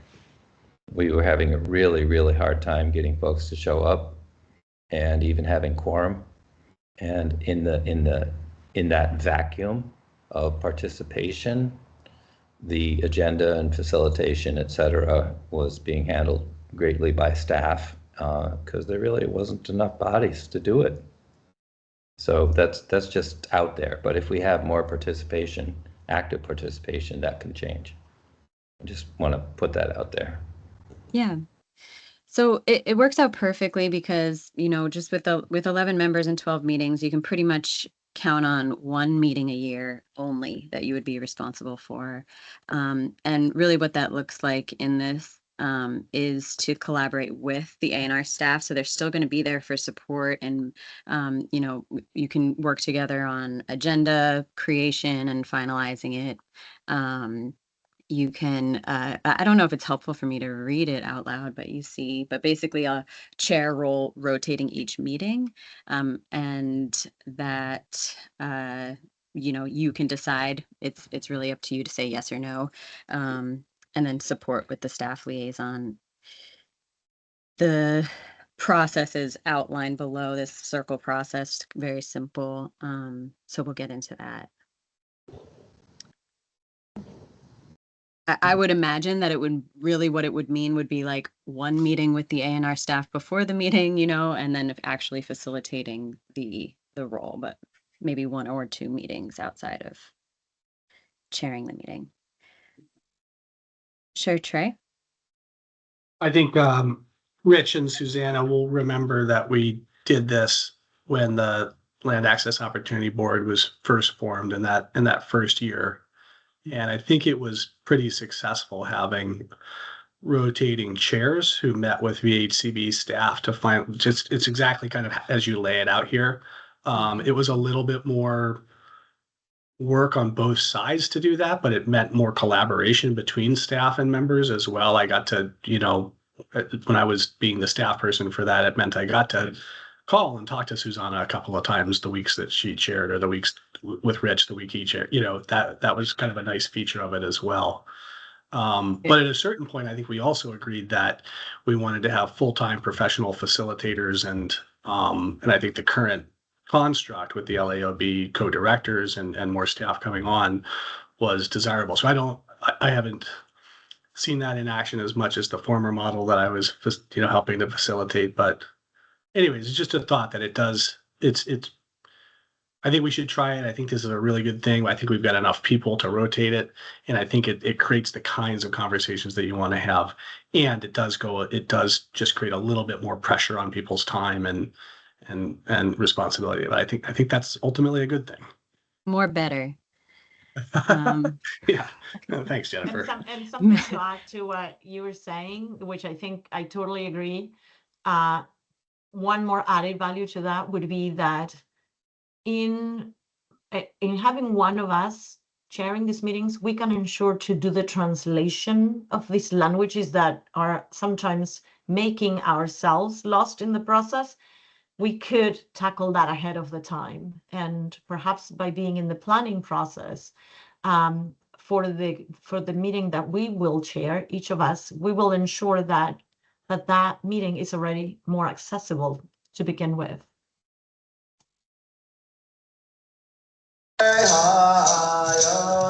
Jump in, Matt. Oh, nice music, Rich. Hey, I hear where we're maybe going with it, and appreciate those views. Have more experience with nominated chairs, and the group, accedes and respects that maybe a certain member has better facilitation skills and a greater time commitment to the meeting prep, and it's the trade-off between kind of sharing that leadership and investing in kind of a single greater skilled resource. So I'm a little skeptical about the effectiveness of the rotating with a group our size. I'm doing it once a year. That sure reduces the burden on me, but it also means that you never get very much practice with it. Only doing it once a year, and I'm worried that it's going to feel awkward and hurt our productivity. That we're always working with a rookie chair. So I would be comfortable with if somebody was willing to accept the responsibility of leadership, let them do it.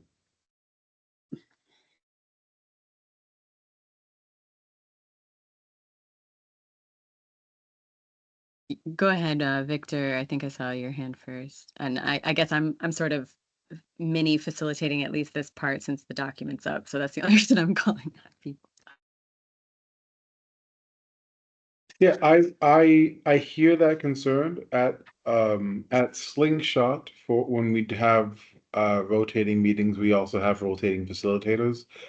Our structure is not everyone gets a turn inherently. It is more akin to whoever volunteers first for the position, but also no one can volunteer more than 2 times consecutively.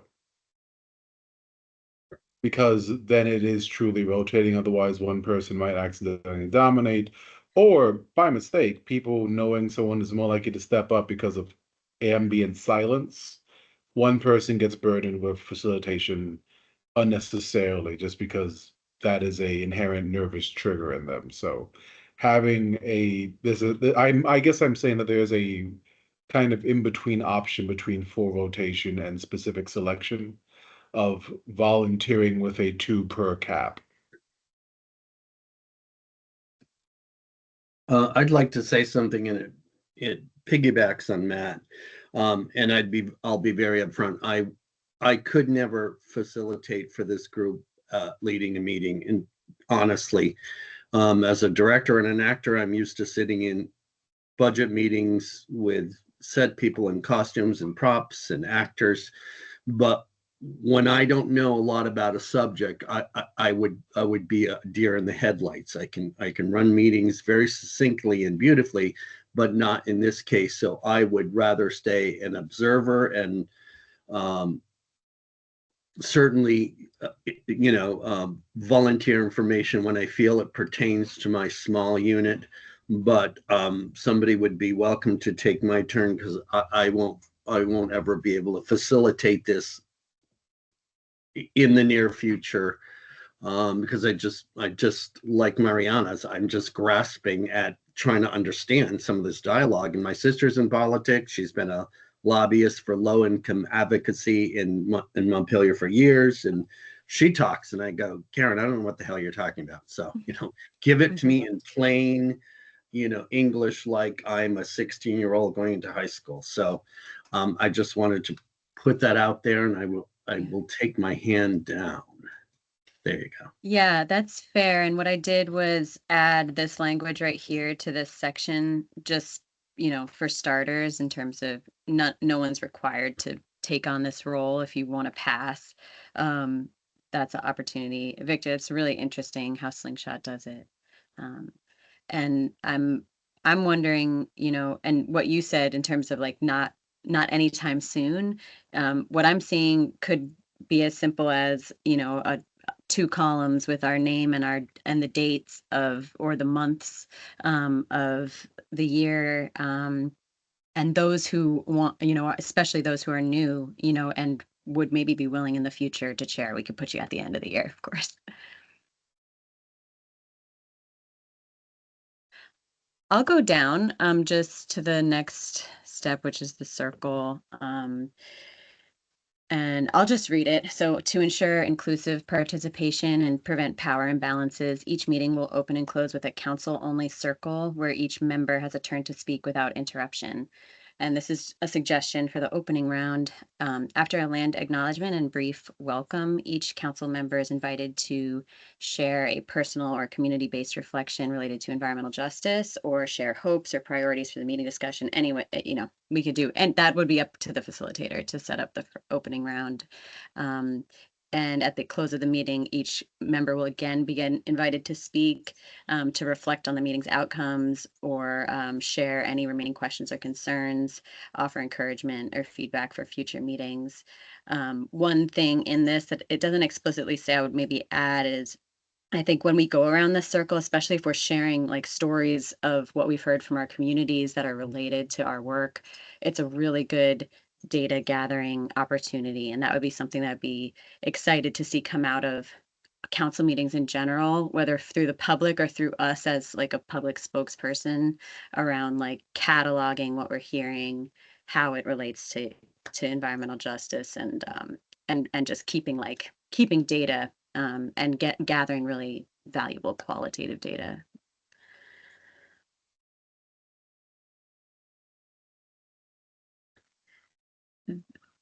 That's the process. There's really nothing else to this. A little bit on agenda setting, basically saying that you'll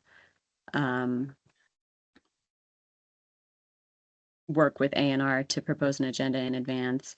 If we want to have this section on protocol, like that's the part where it's like, I don't know how detailed and specific and like we want to have a document that's formally approved by this council. That's another question, is like, how do we approve statements and things that go out?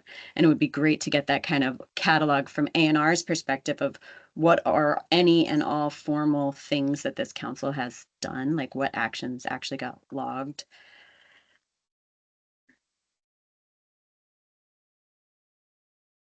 I'll just keep going.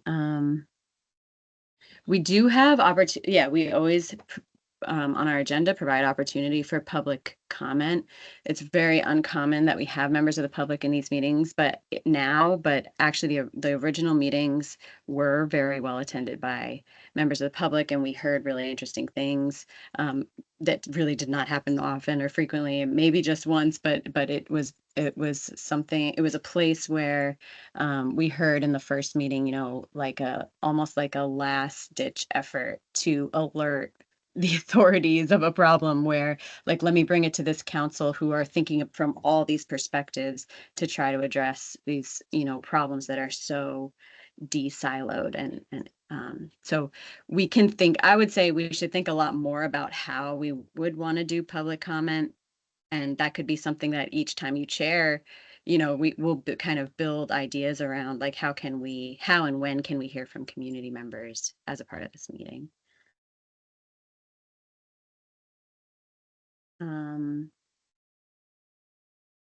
The meeting minutes, I think A&R posts these meetings, like video recordings of these meetings and the meeting minutes onto the website. Is it true that you post the video recordings as well?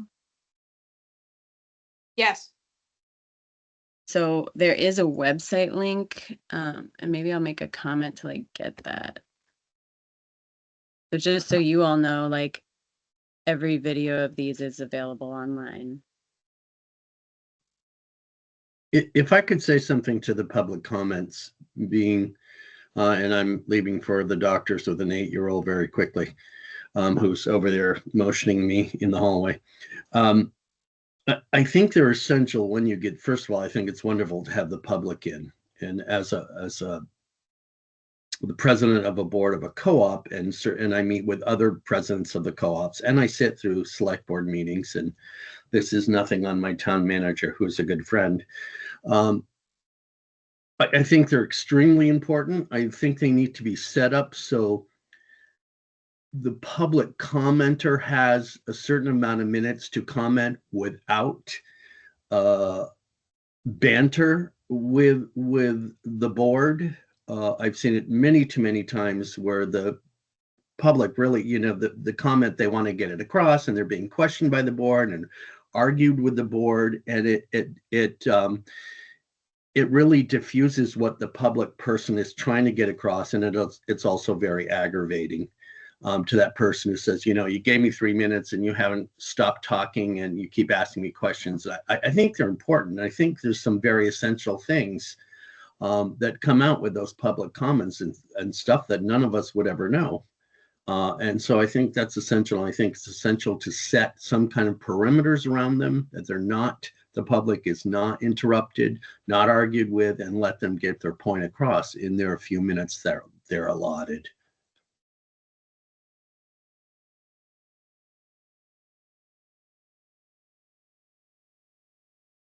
Fair. I'm gonna make a comment here to like maybe set time limit or some kind of structure around allowing the public to comment if that's something we and uninterrupted. Uninterrupted. Because too many times in our select board, and Matt knows this because he sees it all the time, the public comment is really badgered. There's too many questions, there's too many disagreements, and then the person gets frustrated and will never speak again.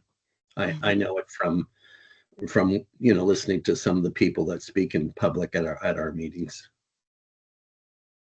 On that point, though, this is Susanna. On that point, I remember that earlier in this meeting, we were talking about being able to lean on our shared group agreements in order to make sure that any comments that are made in the meeting, if they need to be moderated, that they can be. So how do we reconcile the potential of harmful disruption with the desire to make sure that people are heard unabated?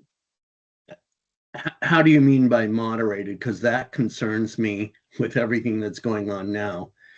If somebody is passionate enough to come to a thing and they're certainly not agreeing with we're not agreeing with what they're putting forth, I'd be very careful about stepping in, saying and shutting them down or qualifying what they're saying, because then we're getting right into everything we are in the United States now. And that concerns me greatly. Right, thank you. So what I'm not talking about is content-based restrictions, because then you get into First Amendment issues.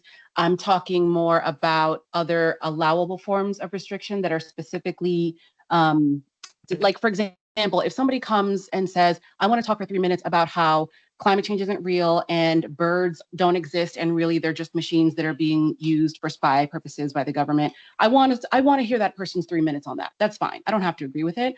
But if a person wants to come for 3 minutes and say, let me recite to you all of the obscenities that I choose to use for historically marginalized groups because I don't believe in your humanity, that might be something that we would want to consider. Is that aligned with our group agreements? And if not, then how do we handle that kind of a situation? Again, I don't really care if somebody's espousing views that I find to be abhorrent. You're allowed to do that. And if I really believe in any of these values, I have to defend your ability to do that. However, I do think that we can all envision a circumstance where somebody crosses a line where it doesn't actually serve any purpose, and it's people are just designed, you know what I mean? Like, yes. I think holding everyone accountable to the group agreements is going to be key, and bringing that in here. So I've made a note to bring that back in around almost like code of conduct in a sense, but and I don't want to, and I want to be really careful because I don't like being heavy-handed with that kind of thing either. Like personally, I never use group agreements. And so what I don't want to do is say, I don't want to do what a lot of people do in these spaces, which is to conflate discomfort with harm, right? I don't want to just start throwing around, oh, you're being harmful, we have to shut you down. Because you said a thing that made me feel sad. That's not really what I'm going for. I just want to make sure that when we think about making commitments to let people speak uninterrupted, that we recognize that once we make that commitment, unless we are supporting that with guardrails, then we've made that commitment and you may not like how that shakes out. Yep. So we'll definitely be revisiting this section. And the good news is, we are not really decision makers. This really is an advisory council. So someone who comes to us is going to be reporting, something they've observed that they want us to know. So I know that won't always solve everything, but just for clarity of those who just joined this council, we're not really it's not like we're elected officials and we're here to advise and listen. I just want to underscore that too. I think, Jennifer, is that, again, if you go back to the concept of this group as a conduit both directions, that, I think we can help members of the public by having like really clear, understandable, fair guardrails that aren't content restrictive, that do give people space, but also make space for all the other business that needs to happen, including if there's 10 people who want to make a comment and you've allowed 10 minutes. How do you address that? Does everybody just get 1 minute, or, what have you? So I think those are the kinds of like just sort of decision-making rules I think do probably make sense.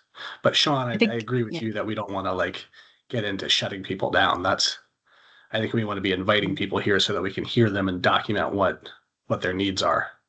Mm-hmm. So, I think what's the only other thing there's something important here around consensus decision making, and it would be really nice to compare that with whatever Juliet finds from like our records of our decisions.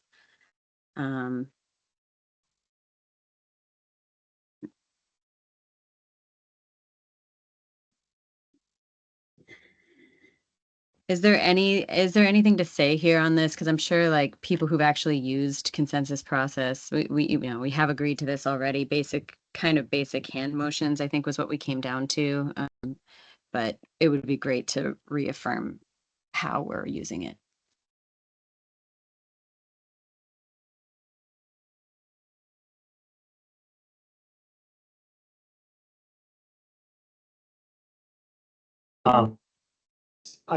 I have seen some versions of this before, and one thing that can be tricky, like in contrast to Robert's rules, is reporting the action, like how the results of consensus tests are described in minutes. Because if it's written as proposal adopted by consensus, there's a real difference in the reportage between 11 people indicate support and like 4 people indicate support, 4 people indicate concerns, and 3 people stand aside. And I've even seen that be a problem in reporting from state-appointed research committees back to the legislature. Of it looks like a consensus reportage when it was really like 6 yes and 5 abstain.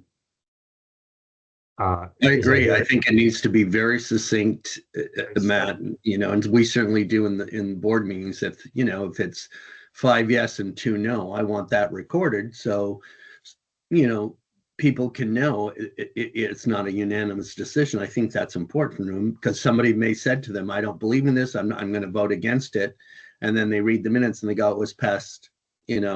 It was passed, and there was no how many yes and how many no. And I think it betrays the confidence of somebody who's voiced an opinion about it, and they want to know how close it was to the, if they should continue in that opinion.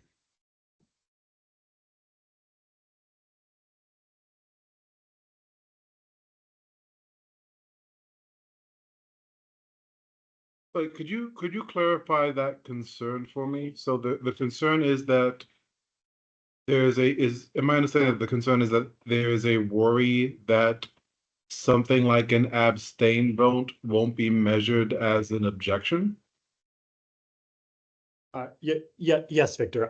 Because I've seen that, and it makes for kind of unclear reporting to your outside stakeholders, that there's a distinction between like an 11-0 vote and like I said, 3 support, 4 concern, 4 stand aside. That would pass and would be represented as a consensus result unless we clarified it that way. So I don't mind working on the hand signal type of operations, but I think it's important to report the results of those votes accurately. one thing to add that I'm not sure if this is going to clarify, but in the ways that I've been seeing this tool used is that the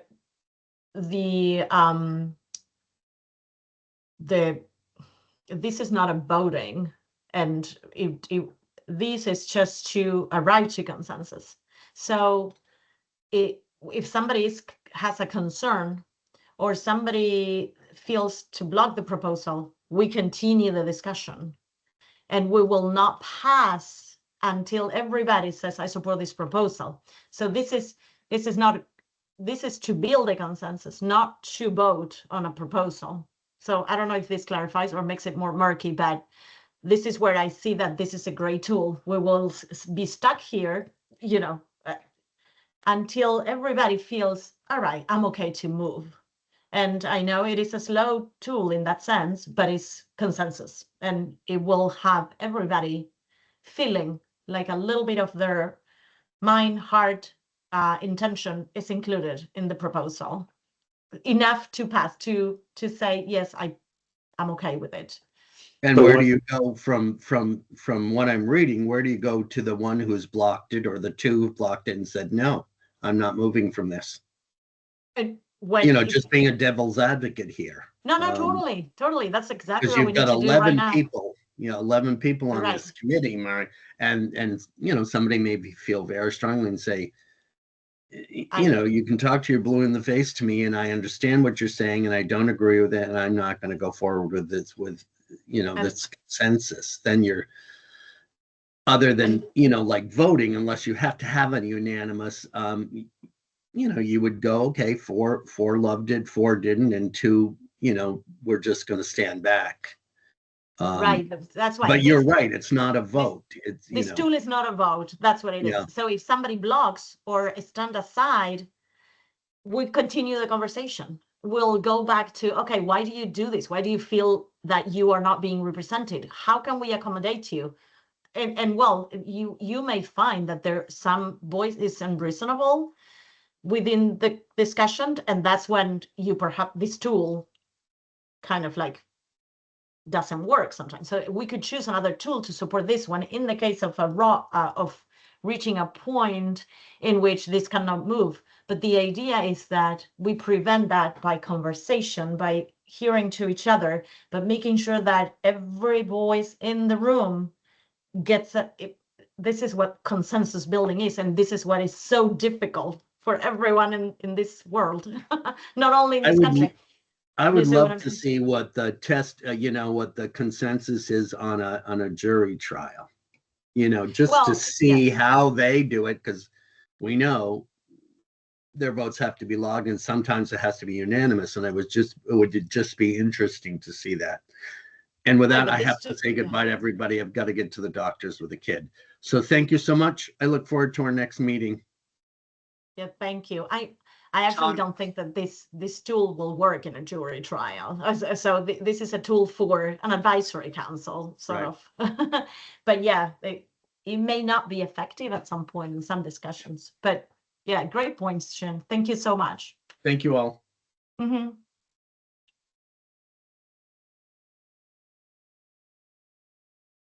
Right, that's where the resolution is. If the resolution is, if no blocks are present, the proposal is adopted by consensus, but if block is raised, the group must pause and re-engage. I guess it's right there. Dialogue to understand the concern and seek a resolution to adjust the proposal. So it's a different tool than voting.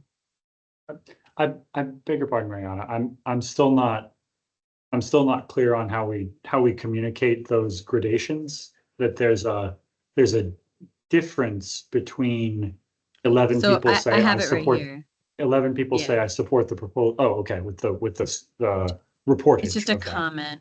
Document. Yeah, I've noted your comment, and I think that's totally fair. And we could say keep record of that in the minutes. And would that alleviate sort of what you're saying? Is like just to make sure that in the minutes, if something moves forward with consensus, it says who stood aside or who had concerns. And if it's blocked, it's blocked.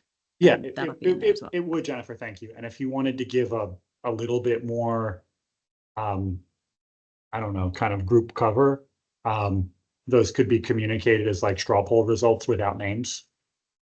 That it was 4 support, 3 concerned, 3 stand aside, and the record shows that without the names. If that helped us with candor, maybe we could do that. Which, you know, since our meetings are recorded anyway, I don't even know if that, if, I think anybody could probably go back and watch the recording, or a member of the public who's present could just as easily, you know, put on a blog, such and such, you know, stood aside. So in some senses that it is something we could do, but I don't know if it's a foolproof tool if somebody really is looking for that anonymity. Sure. I wonder about, just in terms of, you know, thinking in the future, maybe having our roles listed of who voted and less our names, personal names. This has come up before on other, like on boards I've been part of, and even when it's recorded, sometimes people do want to do it more anonymously like that, and I've always felt like that was okay to do, and people can go back and reverse engineer it if they want. So there is transparency back to the voting members and that kind of thing. But it doesn't have to be put forward into minutes either. If the group felt like that was a better way to just describe the outcome as opposed to focusing on the members themselves, to characterize how this decision was made as opposed to who and why. Because it's going to take more research for somebody to go back and watch the whole meeting and hear what Trey said or Matt said or Victor said on the record about that question when they were expressing a concern or when they were saying they were going to stand aside. Anyway, I wanted to note that we're 2 minutes till the end of our block of time here, and all the notes that you've taken, Jennifer, make sense to me and address, I think, the questions that have come up. The one thing that, you know, in terms of one of the pieces of this was how agendas get set. And there was a note in there about how advisory members can notify that volunteer chair and the A&R staff at least a week ahead of time to set up agenda items. And I think that's just something that we'll have to continue to revisit, is how do we drive the really good content and access that we want to provide with this, and make sure that we're like sort of have themes and ways that we're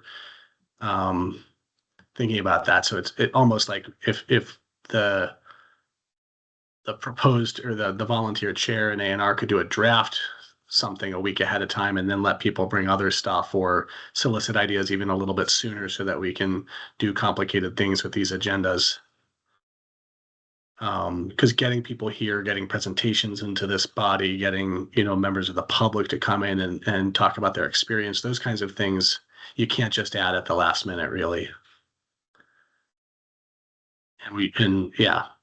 Really good point. So maybe even like, I'll just make notes, but maybe even like a 3-week ahead pre-meeting and it might be good because it would be closer to our last one and kind of be fresh of like, okay, what did we want to do with our next meeting? It might help for the chair to remember the takeaways. Maybe if we were really being fancy, the chair could just send that out to anybody who wanted to join that pre-meeting in case they wanted to come and suggest something.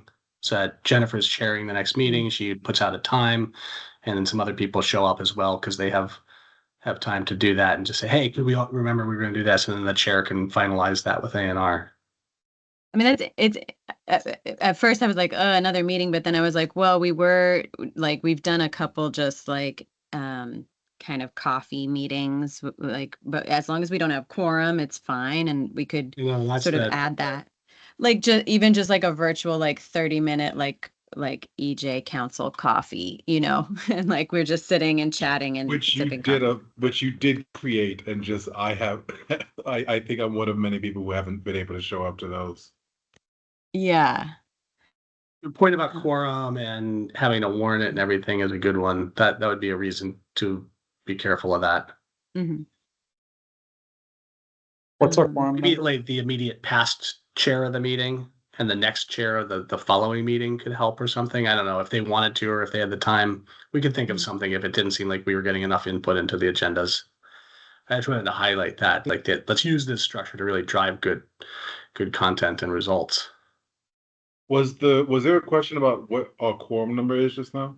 Yes, sir. What isn't it? What is it, like 9 or Six? 6? What is it? I think it's 6. Majority of It's membership. majority. Okay. Yeah. I'm pretty sure. So- We've never been more than 2 at the cafe, so that's not worries so far. Okay. We Well, could 3. we could propose a quorum number, couldn't we, Juliet? I actually don't know. I would have to, we could consult with our attorney about like the open meeting law and how the quorum can be determined, and get back to you if that's helpful, Trey. Okay. Yeah, I mean, I could see Um, wanting to make it lower or higher, because if it was 8 or something like that, we'd have a hard Yeah. time always having enough people to take any action, but it would allow us to have 4 or 5 people meet and talk about agendas without having to worry about it, and vice versa. Some of my bodies have this like interlocking between their quorum rule, which is a majority of the membership, and an open meeting law trigger, which is 3 members. So you can have a meeting which is open meeting compliant. You're required to agenda and minutes, but they can't, because they're in quorum, they can't take any action. So it's a drag, and then you're just meeting by twos. Yeah, OML is also there, yeah. I just wanted to let you guys know, since we're coming back and starting to transition into, the next section of the agenda, I took a look at your proposal. We were looking at it as a unit while you guys were having your unfacilitated time, and I just wanted to share a couple of quick like logistical reflections before you move forward with this proposal, just from our perspective, coordinating not just this group, but some of the other folks. One, we do have 12 meetings a year. That's our cap. But that's distributed across the advisory council, the interagency committee, and joint meetings. So rather than it being likely that the advisory council would be asked to attend, all 12 meetings a year, it's more likely No, that it'd that's be not like right. 8. Yes, it is. That's- Yes, there's 12 total meetings per public meetings per year. Of the EJ Advisory Council, 4 of which are with the interagency committee. It's across the bodies. So it's 12 total across the bodies, including That 4 was that are joint. never. All right, I'm gonna go read the law. Okay. Yeah, so if you find something different, just let us know. But if in general, it may be more like, depending on how the year plays out, it may be more like you guys end up being at, including the joint meetings, on average like 8 meetings a year. So that could have an impact on how you guys rotate chairs. Just wanted to weigh in on that. And then in terms of the agenda setting, just in terms of how we time this work with some of the other stuff that we do, we would ask that, maybe we start discussing the contents of a public meeting with the chair for that meeting 2 weeks in advance of the meeting or more. Obviously more can be a lot. We try really hard to get the agenda complete and out to advisory council members about a week in advance. So just sharing those logistical things from a timeline perspective.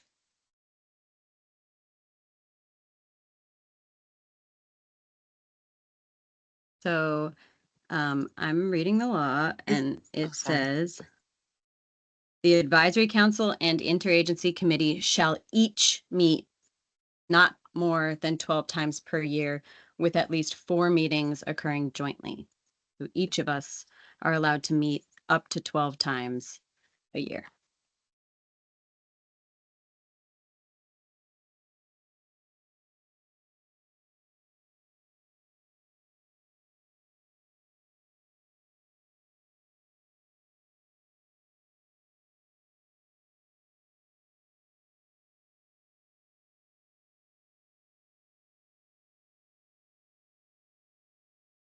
Carla, do you want to jump in? Yes. So I am very interesting. I really appreciate this conversation about governance. It's been a long time due. And I really appreciate the initiative to have this conversation. I think it's actually gonna make us more efficient and effective. I wonder whether there's opportunity for us to weigh in on the document. There are several things there that from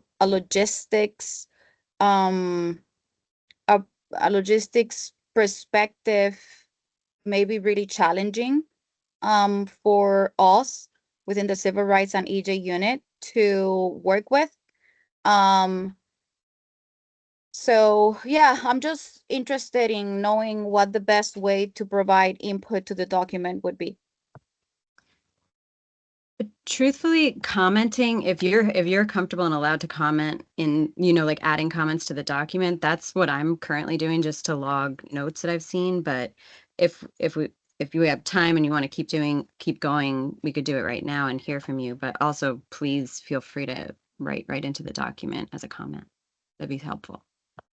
Yeah, whatever the preference is, I am actually happy to share now. That way we can log in some of the concerns, and then we can take it from there. So Yeah. I have fantastic. Okay, so I have a question about with the proposed framework and approach, how will fulfillment of the statutory mandates occur under the model? I do share the concern that was floated by one of you. I believe it was Matt, about the rotating chairs, and perhaps the risk that may present regarding, well, the person didn't mention open meeting law, but open meeting law is really important because once the meeting is had, we have a certain amount of time to download materials, approve, download minutes, capture the minutes, upload them. So there's a question about the role of the rotating chair with regards to that I think should be considered. Record keeping also is really important. And all of that is part of open meeting law. I also have a question about the agenda setting and perhaps a recommendation.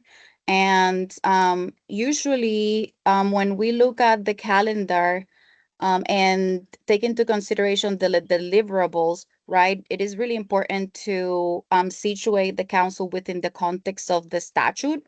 And that is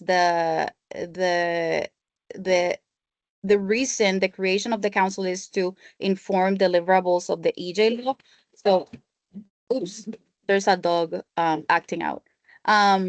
So, centering that as an important role of the council, and taking into consideration that the agendas are set up to advance implementation of the upcoming deliverables.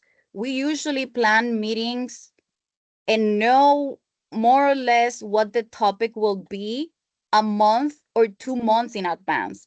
For example, right now we are looking into January in terms of the topics of the meetings, just to ensure that advisory council members, that you all have the technical information needing to provide the consultation that's required in law for you to provide. And in order for us to do that, sometimes that requires that we need to reach out to external resources, like what we did with the environmental justice focused population and the mapping work, where we needed to reach out to GIS in the state, the GIS expert, John Adams. So the agenda setting, 1 week, 2 weeks does not seem to be sufficient based on the statutory order of the deliverables. So that's something to flag there. Additionally, I have a question regarding the additional input allowance or consideration for members of the public. And my concern has to do with, we invite members of the public to share with the council their concerns. And my concern is, how is that going to be managed and handled? It is very important for us that the information that is shared is handled and managed with care, and that there's a follow-up. And I don't know whether there's a structure right now within the council to allow for that. And that, as we all know, that supports trust building, transparency, accountability. And something that is of particular importance is that to the extent that there's input that's being received by the council that pertains specifically to certain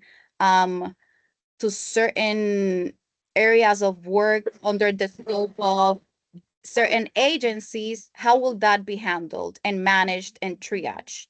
And I don't know how that will be handled.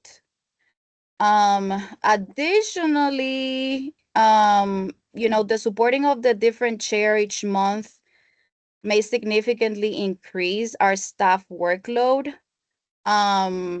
Therefore, I seem to be resonant that perhaps identifying a chair for longer than just one meeting, perhaps several months, so that we can build that relationship and that individual can participate in all of the internal meetings that we have. The technical assistance materials and the order of operations that we put forth is not in a void. We actually touch base with the agencies regularly to make sure that what we're building can actually be implemented and operationalized within each of the agencies. So the chair should be able also to participate in those conversations, because that provides the context for the conversations that we have with you all. What else? I'm just looking at the document. Yes, I also have a question regarding how long are these meetings supposed to take, right? Right now we have 3 hours and we barely can cover what's important for completion of deliverables in a timely fashion. So if we expand the scope of the meetings to receiving public input and really allowing for a meaningful conversation, I have questions regarding how long those meetings will be, to be respectful of folks' time and to make them feel that we're hearing them and that there's something that we're going to do with the information that they provide. I don't know that 3 hours may allow for that. So that's another question I have. And yeah, the public input management, you discussed this, and I think it's really important to provide clear guidelines ahead of for the public input, and how it will be received. The idea is to avoid public frustration, and avoid that portion of the conversation to feel like it's just like a token invitation, right? I can offer that at the agency, we've put together significant guidance on how to manage public meetings to take into consideration all of these concerns. So if it's helpful for the council, we can share that.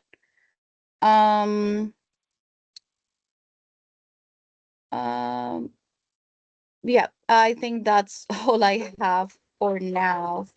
Also, there's language in there that seems to indicate that that the participation of A&R staff, and that is the EJ coordinators, will be limited unless approved by the chair. That may hinder some of the statutory mandates that the EJ coordinators have, which is to provide technical assistance and ensure that the council is meeting milestones to get to meeting deadlines in a timely manner. So those are some of the reflections I have. I do think that this document definitely addresses many of the questions that we've presented over the years to the council. And I think it really provides the clarity that's needed so that we can all manage tasks in a better way.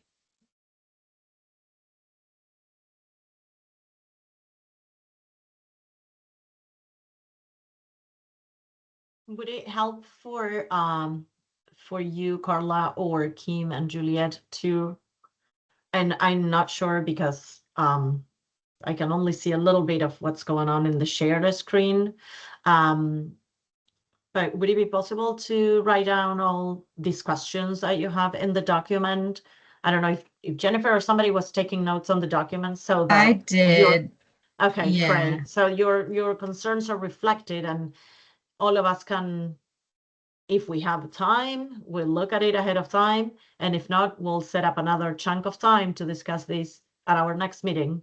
And we'll be making progress little by little toward a model that works for all of us.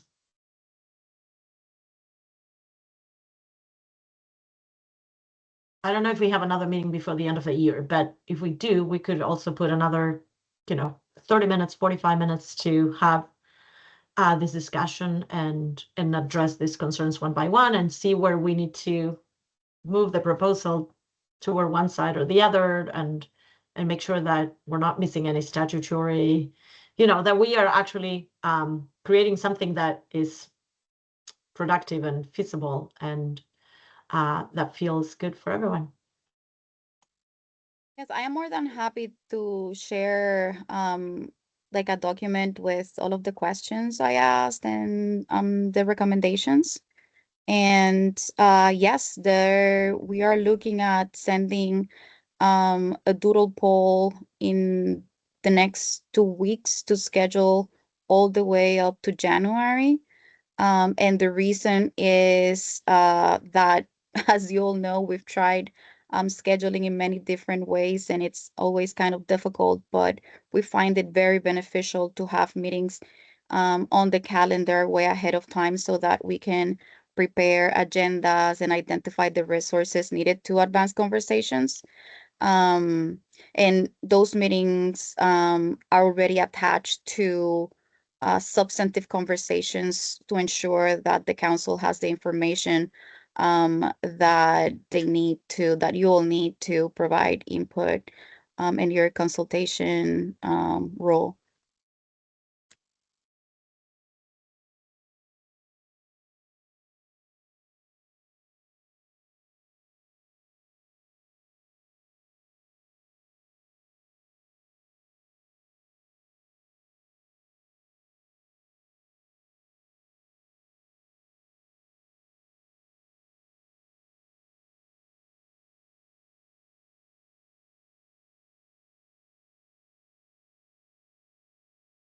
Okay. Anything else? Do we feel complete for now on this? Okay. We had some other updates to share that I think actually paired nicely with this conversation. So we're going to just talk through some of the other deliverables under the law that you all are going to be consulting on. And then what that means for timeline and scheduling.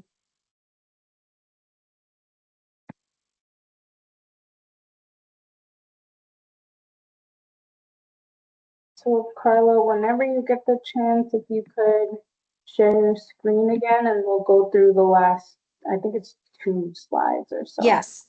Yep, sure. I was putting on the chat that another point of concern is the turnover. So I think that should be incorporated in a governance document. And I'm going to share my screen right now.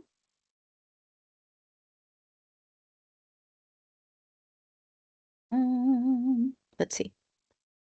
Just a quick minute. Technology, it's not my forte.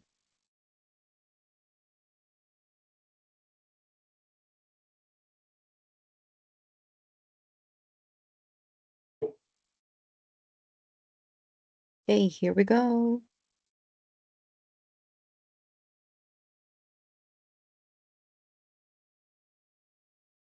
So this is the portion that we just did, and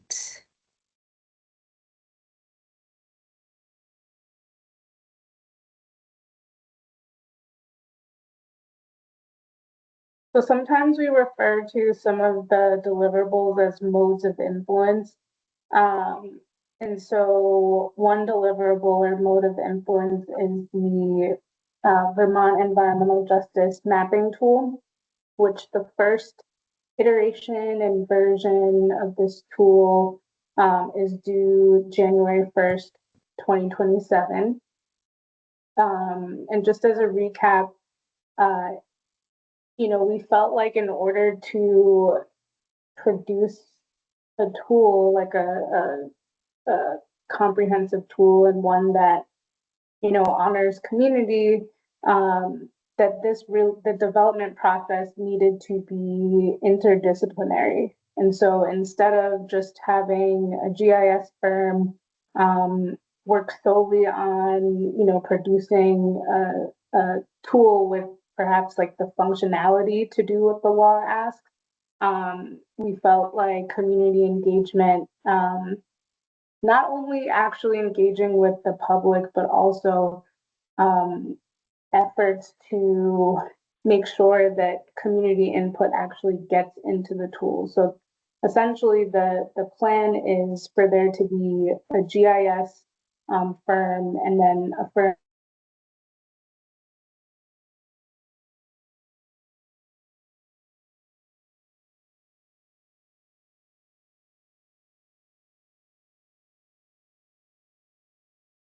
oops, Kim froze. Yeah, I did. I'm back. Okay. So I know Hello. we only have a couple of minutes left, but I just wanted to share that those are two folks that are going to be working hand in hand and share a lot of the same responsibilities. The selection committee is formalized for the community engagement process. Both Trey and Mariana are on that. And then we have one member, Stephanie, of the interagency committee, our team, and then someone from the Climate Action Office who does community engagement will be there. Will be on the committee. And so hoping that you all are still able to share the posting for the RFP. The GIS committee chose Stone Environmental. And just a reminder that that process was extensive. It was also a blind review process. So our general counsel's office removed and redacted all the identifiable information on these like 30-page long RFPs. We got 6 of them. So all of the firm names, the names of individual folks, the location of their firms, past project titles were also removed for the 2 rounds of review. Next slide, please. I think Juliet, you were going to cover this. Yeah, so another update we just want to provide really quick is basically that we're going to be talking to you soon, maybe next month or in the coming months, about another deliverable that's new to everyone. Obviously, it's not new to the law, but we just haven't really talked about it yet collectively. And that's called cumulative environmental burden rulemaking. Basically, we wanted to just share with you for, I see you, Mariana.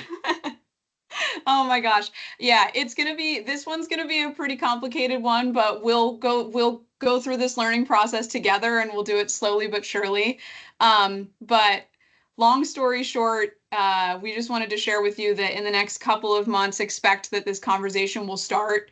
Basically, our agency has to create a rule, which tells other agencies and ourselves what to do when it comes to considering the collective impacts of environmental burdens that we, as we make decisions. So, members of Vermont's public experience many different environmental burdens. They don't exist in a vacuum. They experience them as like a cumulative effect. And so this rule is asking us to consider that impact when it comes to our decision making, and we can talk more about what that means. But we wanted to sort of slip that in here as just a, hey, keep that in mind. We're going to talk about it soon. But Mariana, I saw your face and I hope that this will be a slow and steady learning process and not anything that's too brutal. If I may interject here really briefly, Mariana, as I was indicating earlier, this is a good opportunity here to share what would be helpful for a potential chair for a future meeting. Is we are in the process of preparing ourselves to produce advisory council members and interagency committee members with technical assistance information on this deliverable. What that means is that we've already held multiple meetings internally at the agency with General Counsel's office and with our network of staff, and we've gotten some feedback. So as you're thinking about the model of the rotating chair, it would be important to consider that chairperson for a meeting where we would be discussing cumulative burden, it would be ideal if they could join some of those meetings that we're having, because as Juliet indicated, we all learn this process together. So there are folks within our team who know this in and out. Like, this is one of my favorite areas of environmental law.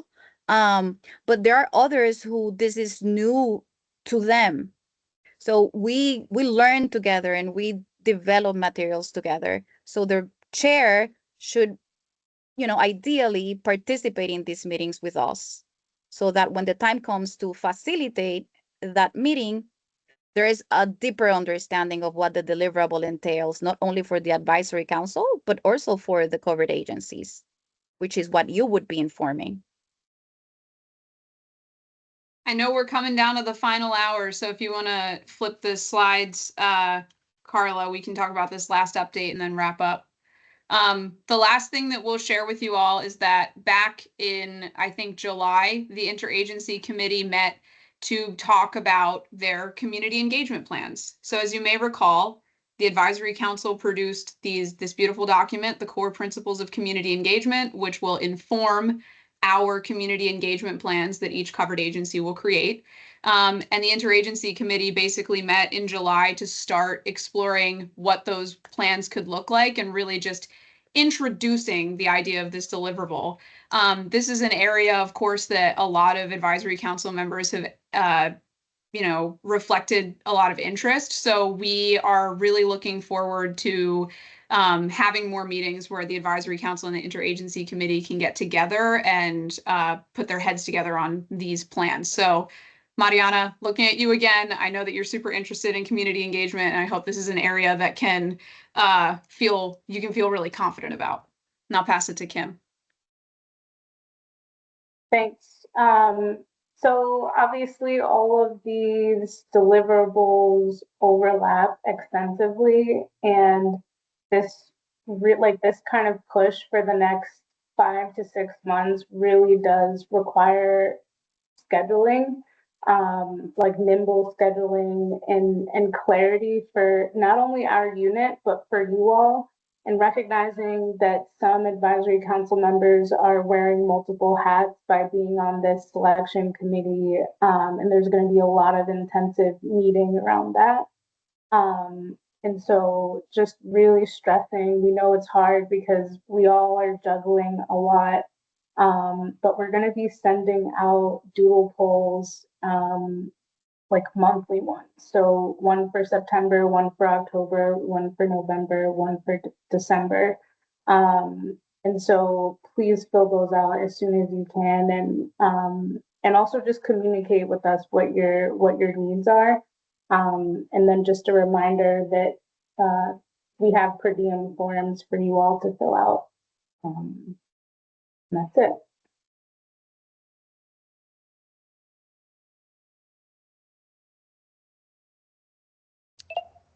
Thank you, everybody. Thanks, y'all. Thank you. Nee? Thank Have a good you. one. So much. Nice so to meet much. you, Matt and Shannon on my list. Yeah. Thank you, folks.